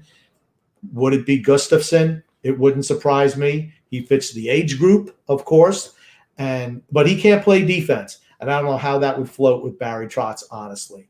But he does tend to give veterans a much longer rope than he does any of the younger players. For me, Bolduc, no shot. Aho, maybe 5% chance. I could see them playing Hickey because he's a veteran, and Gustafsson over, if Chara and Green have to skip a day. But I think you will possibly see Gustafsson be that guy, to be that third cog in that wheel. I just think we've markedly gone down. Grump, you were able to stall long enough. Thank you, my friend. It was a valiant job. Thank you very much. Rafa Rule says, bring back Milbury. Yeah, he fit on the defense core. Little snarl back there. Oh. And then Robert C. also said, Chara will definitely play against the Rangers. Reeves won't find it hard to locate the welcome mat. There's not going to be any fights between the Islanders and the Rangers this year. My What? prediction. No. Why would they? Okay. They don't need to fight us. That we're not the team that bullied them. Washington. It wasn't us. Okay. Yeah, that's right. Tom Wilson. Yeah. I guess that's what they've done, right? we'll see, Grumpy. Nico G also saying here, Letty was a liability defensively, and he had 70 years, 70 years younger than Chara. I believe Chara is an upgrade defensively in the trot system over Letty. Yeah, but we do have to get the puck out of our zone. So, that's something to consider also. You can't spend the whole game in your own zone. In transition, I feel, again, like as much as Letty would back off of skaters, and he did things that drove me crazy in transition, if you got a really speedy guy down the wing, I just feel like defensively, I'm going to be sitting there just biting my fingernails every single time you got a speedy winger who gets, close to hip with Chara, because it's going to be, I'm not going to say like a turnstile. It's going to be just like a pylon. Pylon. There you go, Grumpy. It's going to be just like a traffic cone. If we had Char from 5 years ago, it's an improvement over Letty. But that's not the case now. It just isn't. We have the Char of, 44-year-old Zdeno Chara. Jimmy S. also said 44 games. LOL, 44 games. Chara gets the NHL record for most games played by a defenseman. He'll get that. As nice as that is, I'm not too worried about him getting anything like that, to be quite frank. I just want to see, hey, what's going to set our team up for the most success? Tommy B said Letty, who most of you bashed and hated. It's funny to see the reversal. No. I think that Letty did a lot of things wrong. He pissed me off with his lazy play. But as I said before, no matter where you go in the league, he's a top 4 defenseman. You cannot say the same about Zdeno Chara. If there's Zdeno Chara and a mixture between Zdeno Chara, Andy Green, and Erik Gustafsson. I had no problem with Letty leaving. They just needed to replace him, and they didn't. That's the only thing. I never thought Letty was great. For me, I wanted to protect Mayfield over him. They did that. They lost Letty. No problem there. But to think that Zdeno Chara and Andy Green and Gustafsson replace him that's just not true. They're not as good. It would be like replacing me on this podcast with another TJ. It just wouldn't be any good. 1 in a million said he'll play third line minutes, talking about Chara, and he'll be more than capable of that. It gives Bolduc and Salo more time to develop. I just have no faith in them playing the younger players. None. They haven't earned any cachet with me to show me that they're going to play younger players and ride out whatever mistakes they have and developmental issues that they have going forward. That's what you should do in the regular season. Might cost you a goal or two, might cost you a couple of points. You're not going to win division anyway. That's not happening. What I'm pondering too, and I'm thinking about this whole situation. Let's say we go into the camp, because this is also an option. PTO, Erik Gustafsson is a guy who's going to be in the rotation, Andy Green and Zdeno Chara. So what we've done to replace the loss of Nick Letty, who again I think had holes in his game. He's not perfect. He was a guy that pissed me off to no end. I remember during the regular season last year, Scott Mayfield pissed me off to no end too. So it's also worth mentioning there. That being said, they were not a good fit together. They were not. No. And this also being said, Zdeno Chara is a guy who, towards the tail end, right? He's not a guy who can play top 4 minutes. And Erik Gustafsson, again, 4 teams, 2 years, PTO. Those are the guys I should feel confident walking into this season with. 38-year-old Andy Green. 39-year-old Andy Green. 4 teams in 2 years, PTO, Erik Gustafsson. And 44-year-old Zdeno Chara. Right. It doesn't make me feel comfortable and reassured. I know that our system is tailor-made for defense, so maybe they're able to help conceal some of those flaws. That being said, man, oh man, I just think if we're looking at what we had stability-wise last year, you had consistent lines. Defensemen like working with the same partner. They don't like switching it up every night. Right. Especially when one of your partners is a 21-year-old Noah Dobson, who has still been sheltered for a year and a half. Still shelter his minutes. Roll a kid out. If he makes mistakes, let him make mistakes. Yeah. Nick D said, Grunstradamus, a female Matt Martin fan, will start a fight. Without a doubt. Oh, good. Well, I could see that. Could you see those? Could you see a couple? I'd love to see a couple of women going out in the stands over how cute Matt Martin is. Michael T said, if Pulak scores 10 to 15, Parise can score 20 to 25. Sorry. I'd like the only I think Pulak can have a bounce back because the year I could say is out of characteristic. I'd say there's a lot more of a chance to say last year was a misnomer. It was a statistical anomaly, whatever you want to call it, because the production wasn't there. He's only 27, 28 years old. I would be more prone to believe that's more of a statistical anomaly in his performance instead of him passing his peak. When a 37-year-old player does that, I understand it. To say that I'm going to see a bounce back in the same exact level of what we saw 2 or 3 years ago from a 38-year-old, 37-year-old winger, I'm going to say I'm more prone to believe it's probably just he's on the decline. Yeah, I mean, could Parise score 15 goals? Maybe.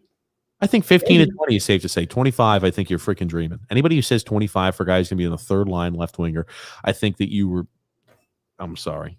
15 to 20, max 20. I think 15 is kind of safe.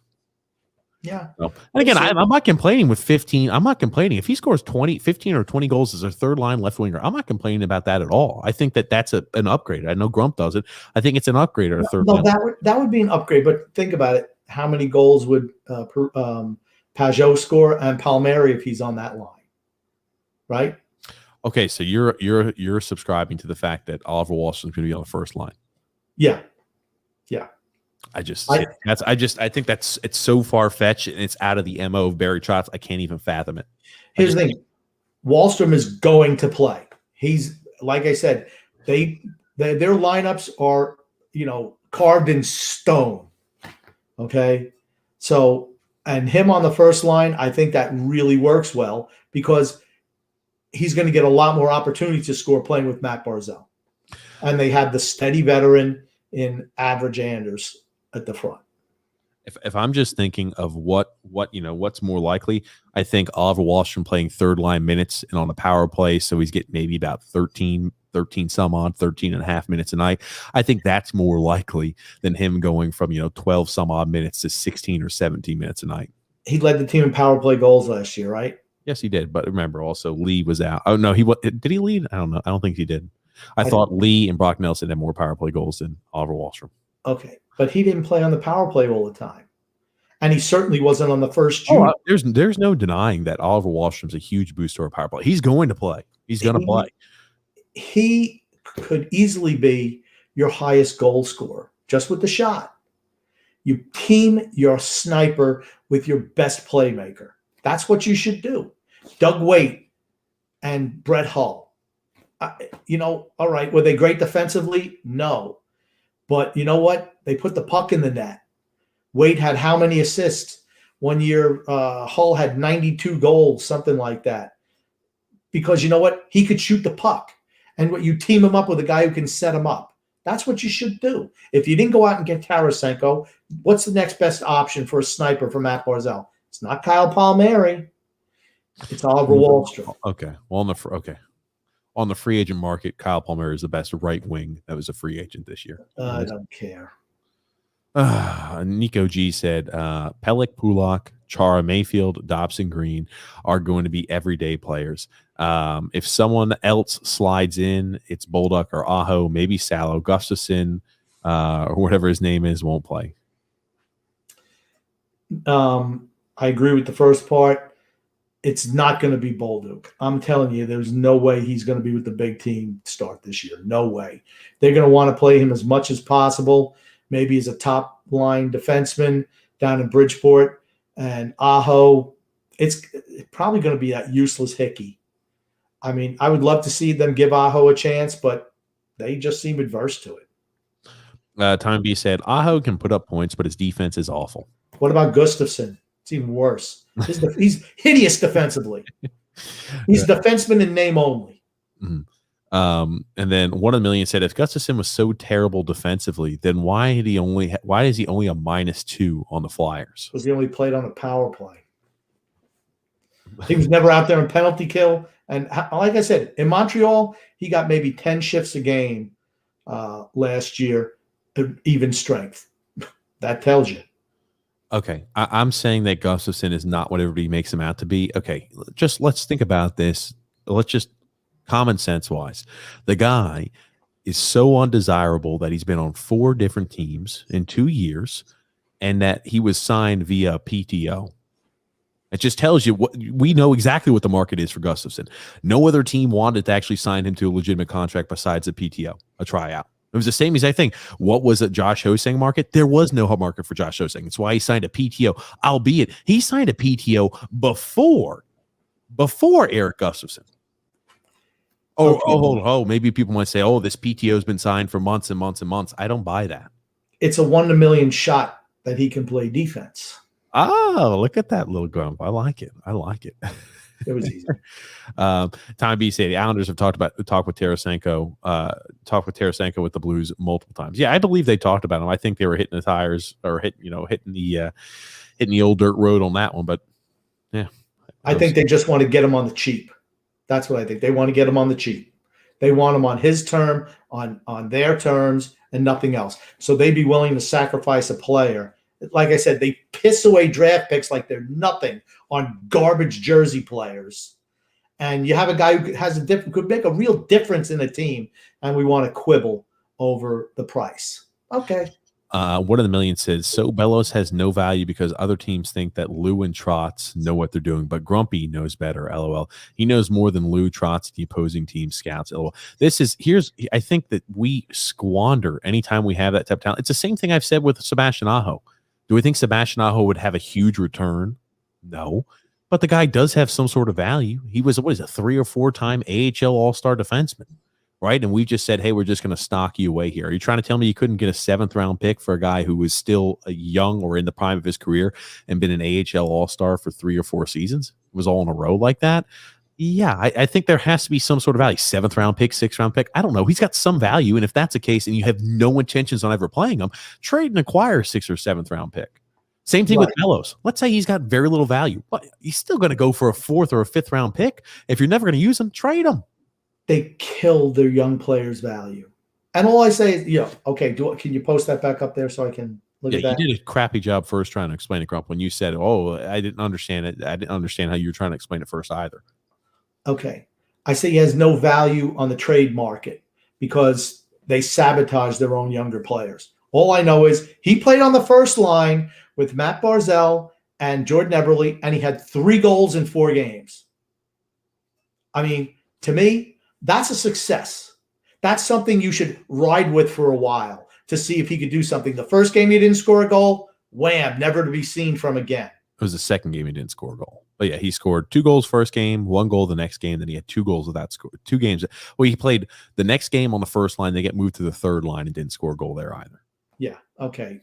Like I said, but when he played with Barzal, he scored goals and he showed creativity. He showed he wasn't afraid to drive the net. I mean, something that you don't see many Islanders do. He did that. And he actually scored I thought he scored a real pretty goal when he drove the net. But why would we give him a shot? He's 23 years old? Why would we give him a chance? To me, that's just dumb. That's just dumb asset management. Nico G said, doesn't matter where the Islanders finish in the Metro, as long as they make it, they're easily the best Metro playoff team. I don't know. I won't make any comment like that just because, again, injuries happen. We have no idea what this team's going to look like 82 games from now. We could have a killer trade deadline, or other teams might have an absolute stellar trade deadline, and we might just have more injuries and we don't make the right adjustments. Who the hell knows? A long way out. I'm not going to opine on something like that. And the Metro is also not what it used to be. It's just not. Yeah. Here's the thing, too, right? You look at it, you're about to see the fade. I mean, like, how much longer does Washington have? How much longer does Pittsburgh have? Crosby, Malkin, they're not getting any younger. Letang's not getting any younger. Ovechkin's not getting younger. John Carlson's not. You can look at a lot of those players, that were at the peak and kind of on a slow decline. These legends, these first ballot Hall of Fame caliber players, they're not getting any better. They're on a downside. Yeah. Unfortunately, but fortunately for them, when you have a great player, their decline is more gradual. When you have a guy who's just a ham and egger, it's like, like a roller coaster, woo, like that. Crosby is not what he used to be, but he's, instead of being up here, he's maybe here now. Instead of being here, he's here. Malkin is like here. So, I mean, they're still really good players, but their decline is a lot less steep than you're going to see from our guys. What a Million also says, as far as Barzal wanting to leave in 2 years, they still have top four of Pellick, Pulak, Dobson, and Mayfield, Sorokin and net, Bavillier and the Wallstrom. Nelson, Lee will both be in their early 30s and productive. Well, here's the thing. Will we be able to re-sign Ryan Pulak this next offseason? I mean, if he comes out and let's say he's got a productive season, he scores 15 goals, 10, 15 goals. He's going to want seven. He's going to want $7+ million a year. They should try to sign him now. Yeah, I was about to say you should try to sign him now, but I mean he's going to want to get paid. Do we still have Pulak on a team at that point? I think Sorokin and that is still a stud, but Bavillier is a guy too where you think to yourself, okay, his contract wasn't signed extremely long term, and Anders Lee is not a guy who's going to age all that gracefully. I mean, like you're looking at Brock Nelson's in the peak of his performance, his career. Josh Bailey is in the prime of his career. Jean-Gabriel Pageau is in the prime of his career. And 2-3 years, those players are not still going to be in the prime. They're all going to be on the slight decline. Or a full-out tailspin. Bailey's going to be, 34? Lee's going to be 34. Nelson is going to be 32. I mean, Pageau is going to be 30 or 31. I mean, that's the downside. I hate to tell you, that's the downside. NHL players, for the most part, don't play well into their 30s. Superstars do, like the Ovechkins, the Crosbys, the Malkins, Letangs. But Ham and Eggers, they don't. We're going to go through rapid fire here, Grump. Nico G said, a Patrick Laine as a trade deadline ad, ? I'd take him. He makes too much money now, though, doesn't he? He's another sniper, though, right? Isn't that what Matt Barzal needs? He's a left wing, though. He's a left. I was about to look that up. I'm pretty sure Patrick Laine is a left wing, so I don't think we have any want for somebody like that. How would you wouldn't you love to have him instead of Anders Lee on that first line, though? Okay, well, it doesn't matter, Grump. It's not. Well, I'm just saying that you drop Lee down to play with the how would you even be able to acquire a guy like that without having to give up something massive? Well, okay, so wouldn't I love to have a Connor McDavid on the team instead of Casey Zizekas? I'm just asking. Okay. I mean, wouldn't you like that? I would. Yeah, I'd like to have Wayne Gretzky. I didn't say it's possible that it's probable. I didn't say that, but I'd love to have that. Yes. Oh my gosh. Jeremy said, TJ the meteorologist and Grump, can you give an in-depth description of what it means to be diagnosed with the TJ variant? It's like where you make everyone around you sick. You don't get sick yourself because you think you're so all-powerful, but you make everyone else sick and aggravated and just nauseated. It's mostly a gastrointestinal thing. You feel like throwing up or crapping yourself. Oh, goodness. Michael T said Tarasenko is the best move the Islanders didn't make 100%.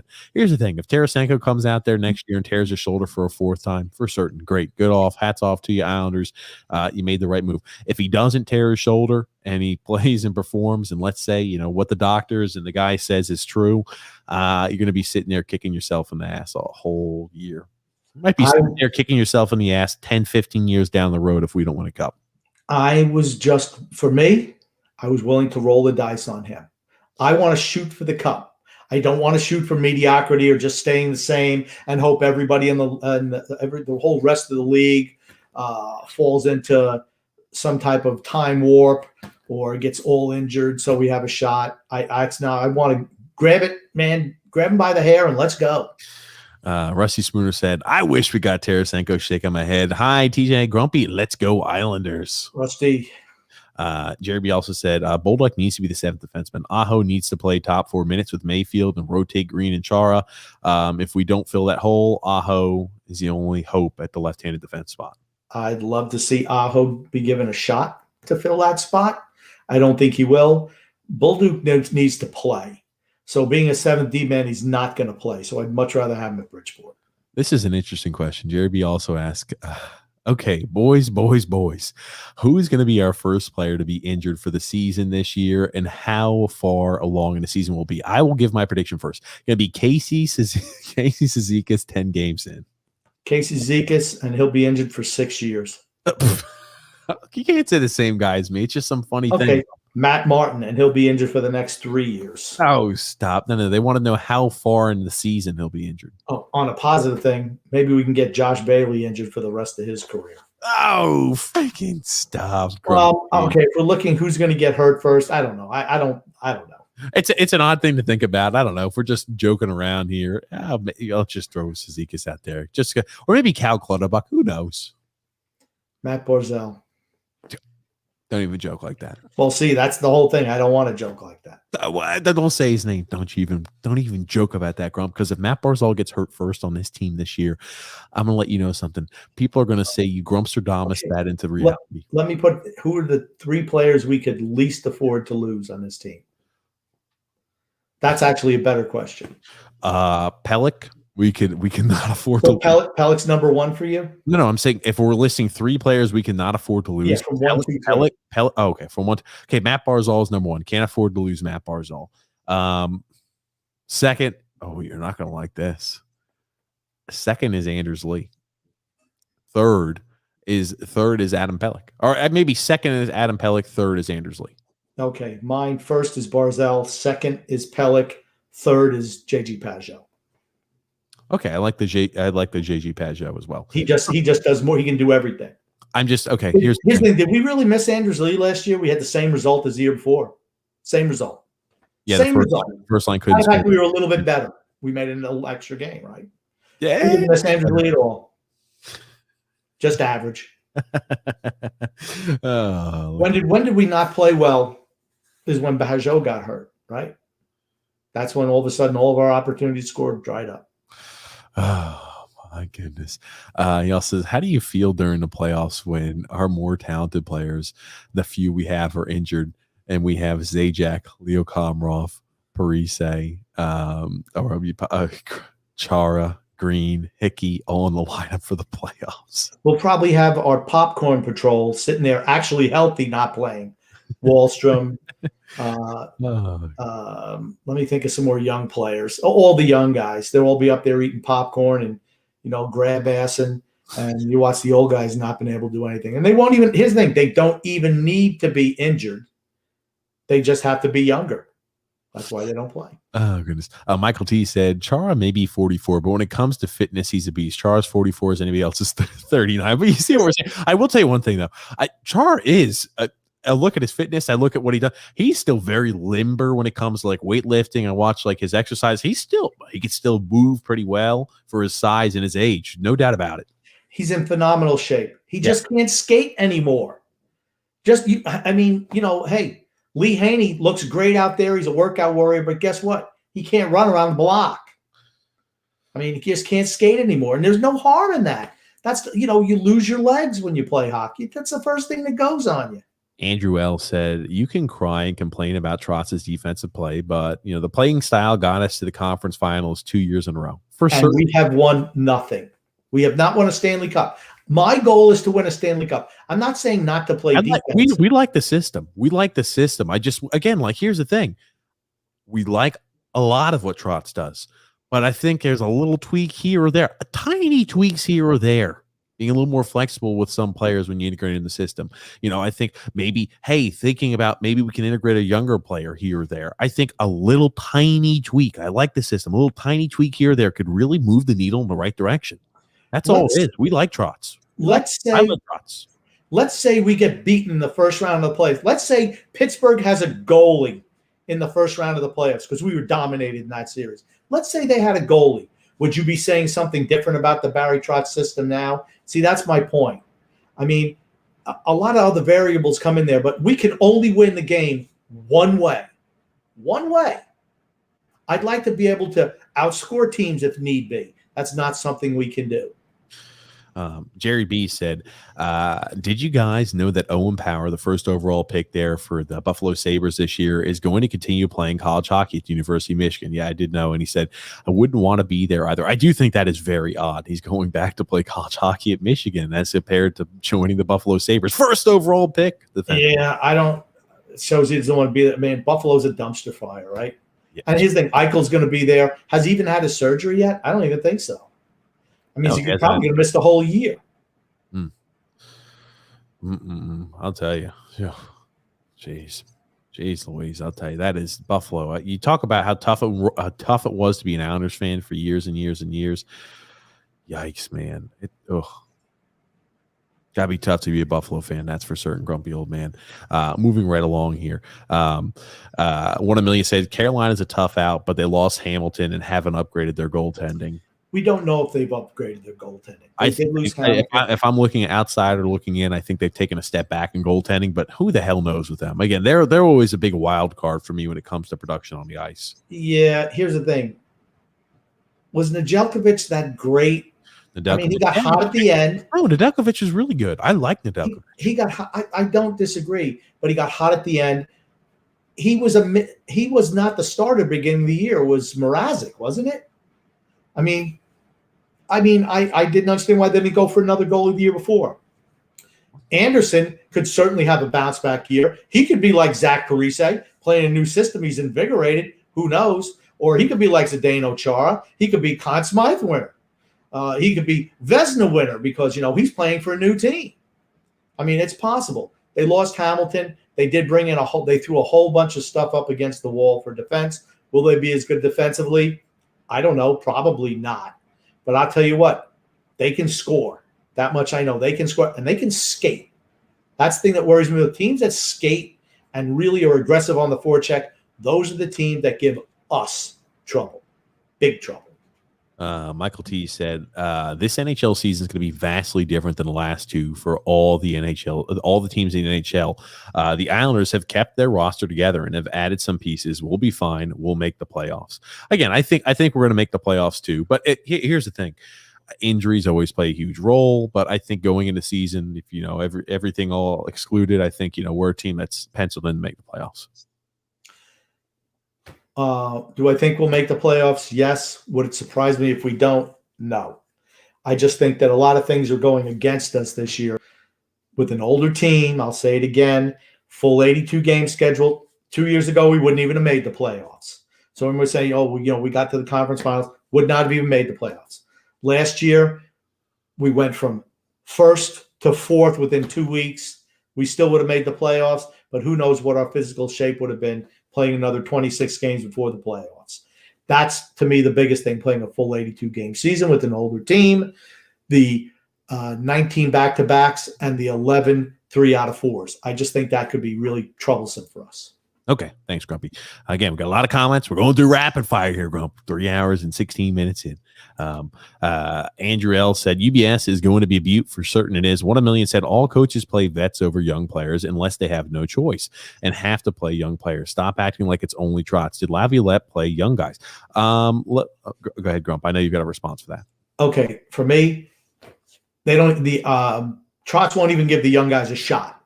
And even when they play better than the vets, he still plays the vets. That's the problem I have with him. Oh, Montreal's coach. What is he? Dominic. I'm going to always butcher his last name. He played the young guys. Dominic Darchemain. I always mispronounce his last name.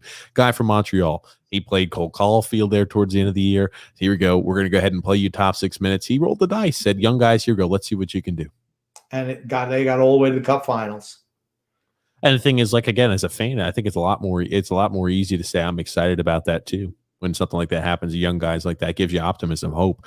But usually, I will say most times coaches want to rely upon veterans. I think it's good to have a healthy mix. I don't think it's good to be the youngest team in the league. I also don't think it's good to be the oldest team in the league. You want to be somewhere in the middle, right? I'm just saying one thing. These same fans who are trumpeting in Barry we trust and Lou we trust, if we go and totally go in the tank because all our guys get old at the same time and we have nobody to replace them and we're going to be a team that's picking in the top 10 every year, they'll be crying about how we should have done it different and how they saw it differently, how this is what we should have done. I'm not 2020. My hindsight's not 2020. I look into the future. I always look to the future. I look into the future. I don't live in the past. I look to the future. Oh, my good Grumpy. I look into the future. Jesus, that sounds a little vain. That being said, Tom B said Letty and Mayfield were a poor match, but it was more on Letty than Mayfield. True. And then Michael T. Varlamov and Sorokin will combine this year for 40 shutouts. I think we'll be in good shape then if that happens. Hey, if that's the case, I predict us to win division. If we're going to win at least 40 games, if that's the case. I'd be happy if we got, as a team, 8, 9 shutouts this year. Andrew L says, how many first-minute goals does Varlamov give up this year? How many goals does Varlamov give up in the first 5 shots of the game? And what was it in the playoffs? It was some ridiculous Every game, number.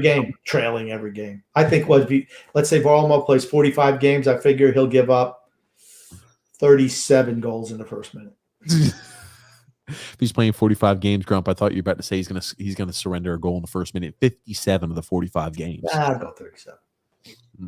Watermelon says, I don't agree with Grumpy's obsession with the age of this team, but I'd rather have given Bellows a chance instead of signing Parise. That's my whole point.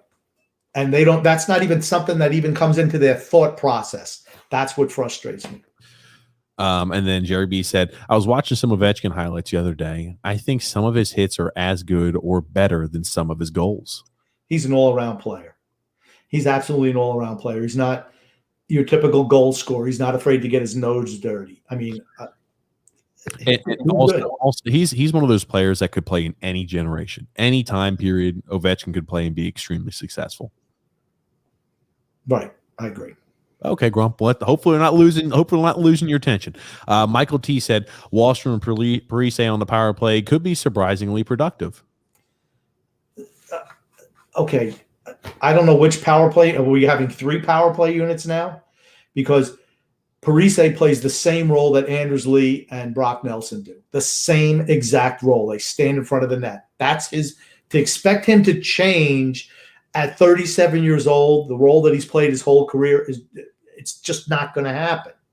I'm sorry. I think Grumpy was trying to make a joke. It did not land. He said that the only time that Gustafsson was going to play was on the power play, so he wasn't out there for 5-on-5 to get any minuses. So that's why his pluses also weren't high. That's exactly. And then here's the thing. Tommy B said, Sebastian Aho can get a 7th-round pick. This is my point. And I've always been a big believer. If you're never going to give the guy a shot, trade him for a 7th-round pick. For Kiefer Bellows, trade him for a 5th or 6th round. If you're never going to play him, I'd rather, even if you get vastly underpaid and the guy turns out to be successful, I'd rather you pay him or get something in return if you have no chance of playing him. You know, we can argue till we're blue in the face you should or shouldn't play him, but let's assume you're steadfast on not playing him. Get some assets for that player. I've always been a big believer in that. Aho can get you something back in return. Might not be, 7th-round pick.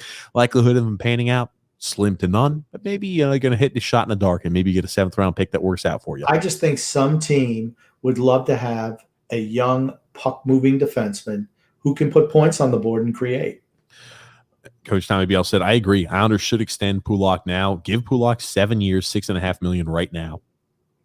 Yeah, I'd offer him that. I don't think he'll take it. I've always said that I think he's going to bet on himself and say, I could score 15 goals this year, 10, 15 goals, and I'll have, 20, 30 assists. Okay. And I can go ahead and make myself, if I'm close to, a point, every other game, I'm going to make myself a whole crap ton of money. Well, see, then what happens if he determines, he has a really good year, and then all of a sudden he can get $9 million on the free agent market. Then he's priced himself off of this team, right? And then you could say it's an epic fail for Lou Lamoriello for signing him to an extension that brings him right to unrestricted free agency, which I said 2 years ago when he did that. It was just dumb. That was really stupid. Okay, hold on. They needed it in order to fit him in the cap. So that's how they had to do it, because if you sign him any longer term, he would have wanted more money. And again, we're already pressed up against the cap now. We wouldn't have been able to do all these items later on down the road. But you moved Taves. Johnny went on long-term injury. You could have done it. They chose not to because they're reactive instead of proactive. They wait and wait and wait and wait. Lou Lamoriello said if he has time, he's going to use it. Well, here's the thing. Sometimes it comes and bites you in the butt. You sign young players to long-term deals. Why? So you buy out with dollars in the future for now. That's the way you should do it. Jerry B said, did you guys see the new documentary on Netflix about the notorious mobster James Galante, who bought his 17-year-old son his own minor league UHL team called the Danbury Thrashers? He said the 17-year-old kid, a general manager, president, and they basically wanted to recreate the Flyers in the 1970s. They just beat the shit out of each other really bad and ended up going to the finals. I have not seen that, but it sounds like something I want to watch. Oh, man. Brett Gretzky played for them as well as Mike Rupp.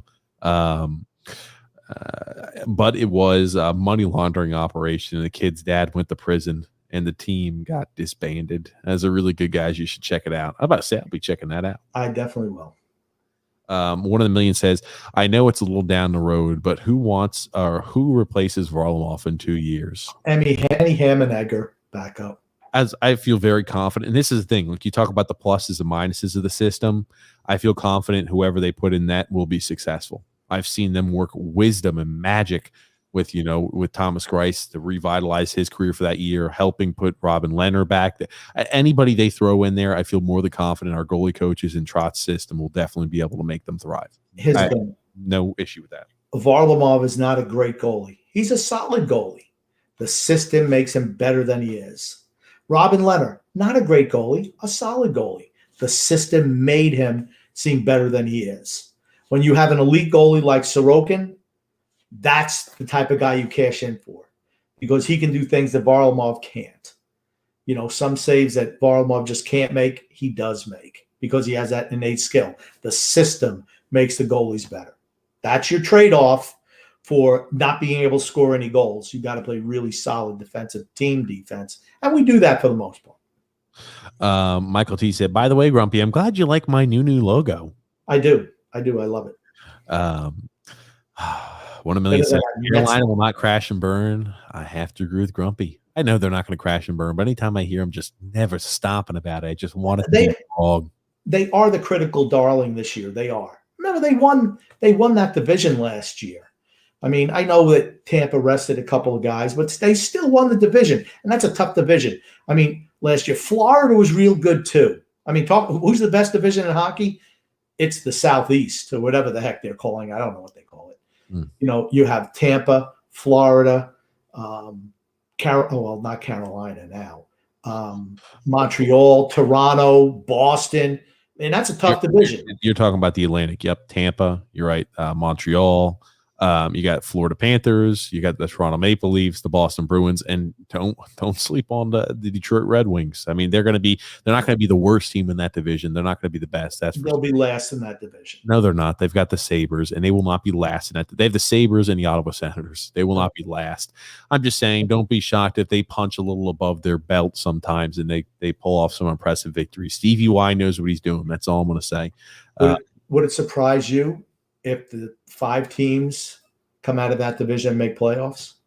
Wouldn't surprise me. Are you talking about so both the wild cards would be from that division? Yeah. I think it's possible.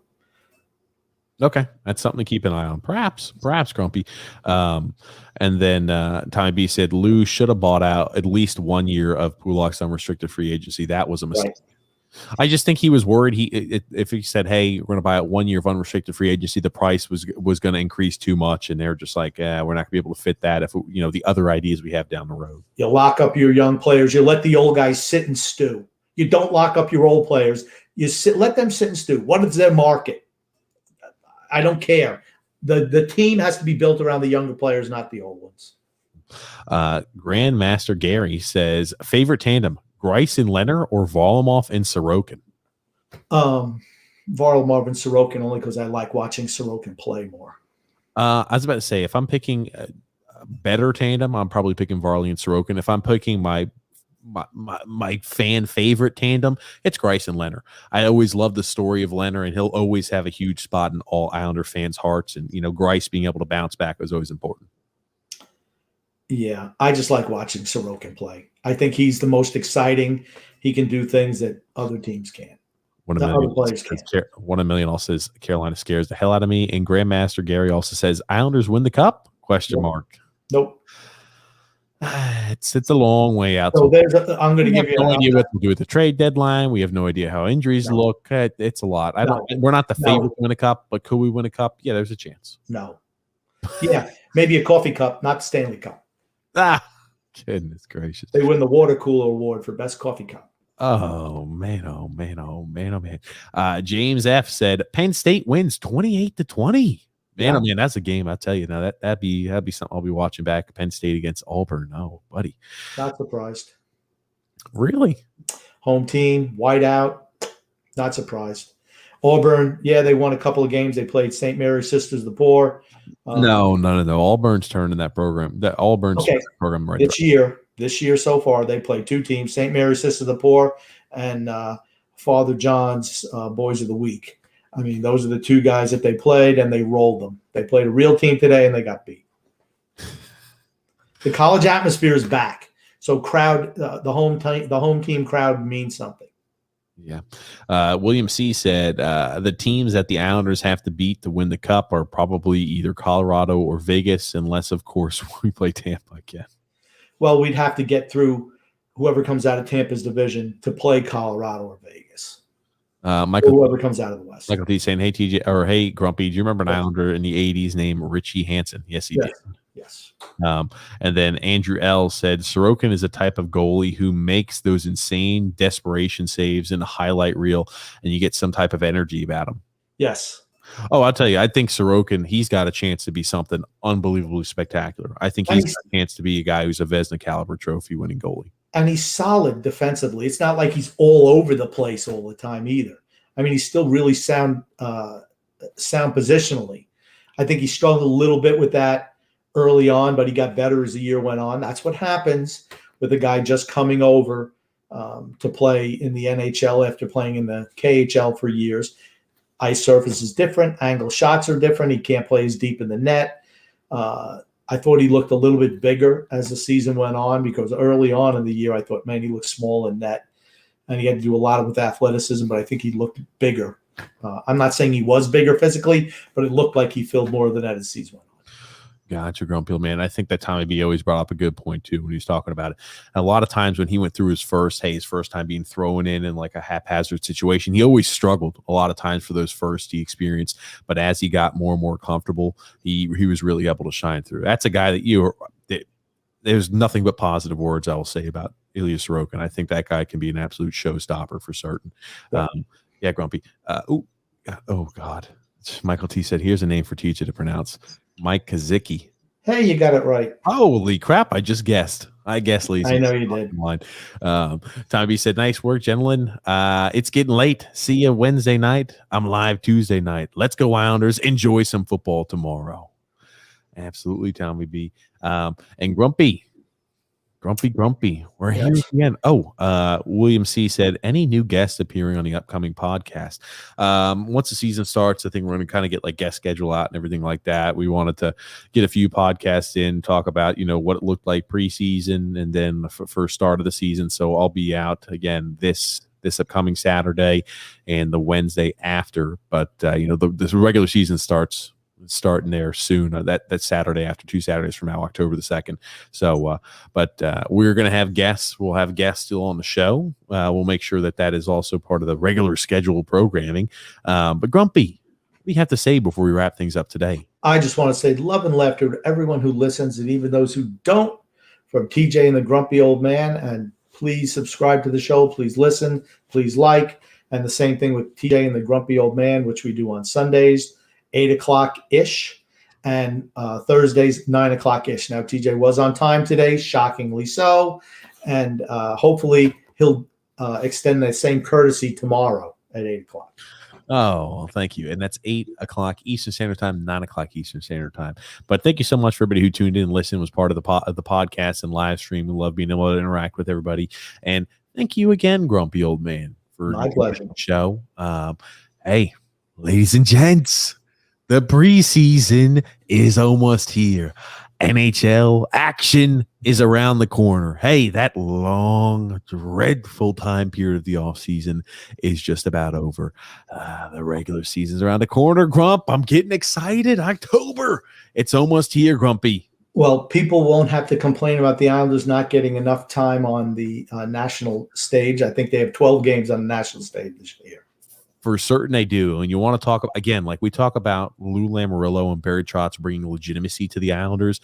We're a legitimate organization, so we're getting shown on TV. Good. I'm glad. I love it, man. What they've done for the organization to make us a legitimate image is I can't thank them enough for that. And then as Islanders fans, I don't think we could thank them enough for that. And 1 million says, thanks for doing this, guys. Go Islanders. Yeah, absolutely. And thank you, Grumpy Old Man. Have a blessed day, everyone. We'll be with you this next Wednesday, 8 p.m. Eastern Standard Time. Thank you.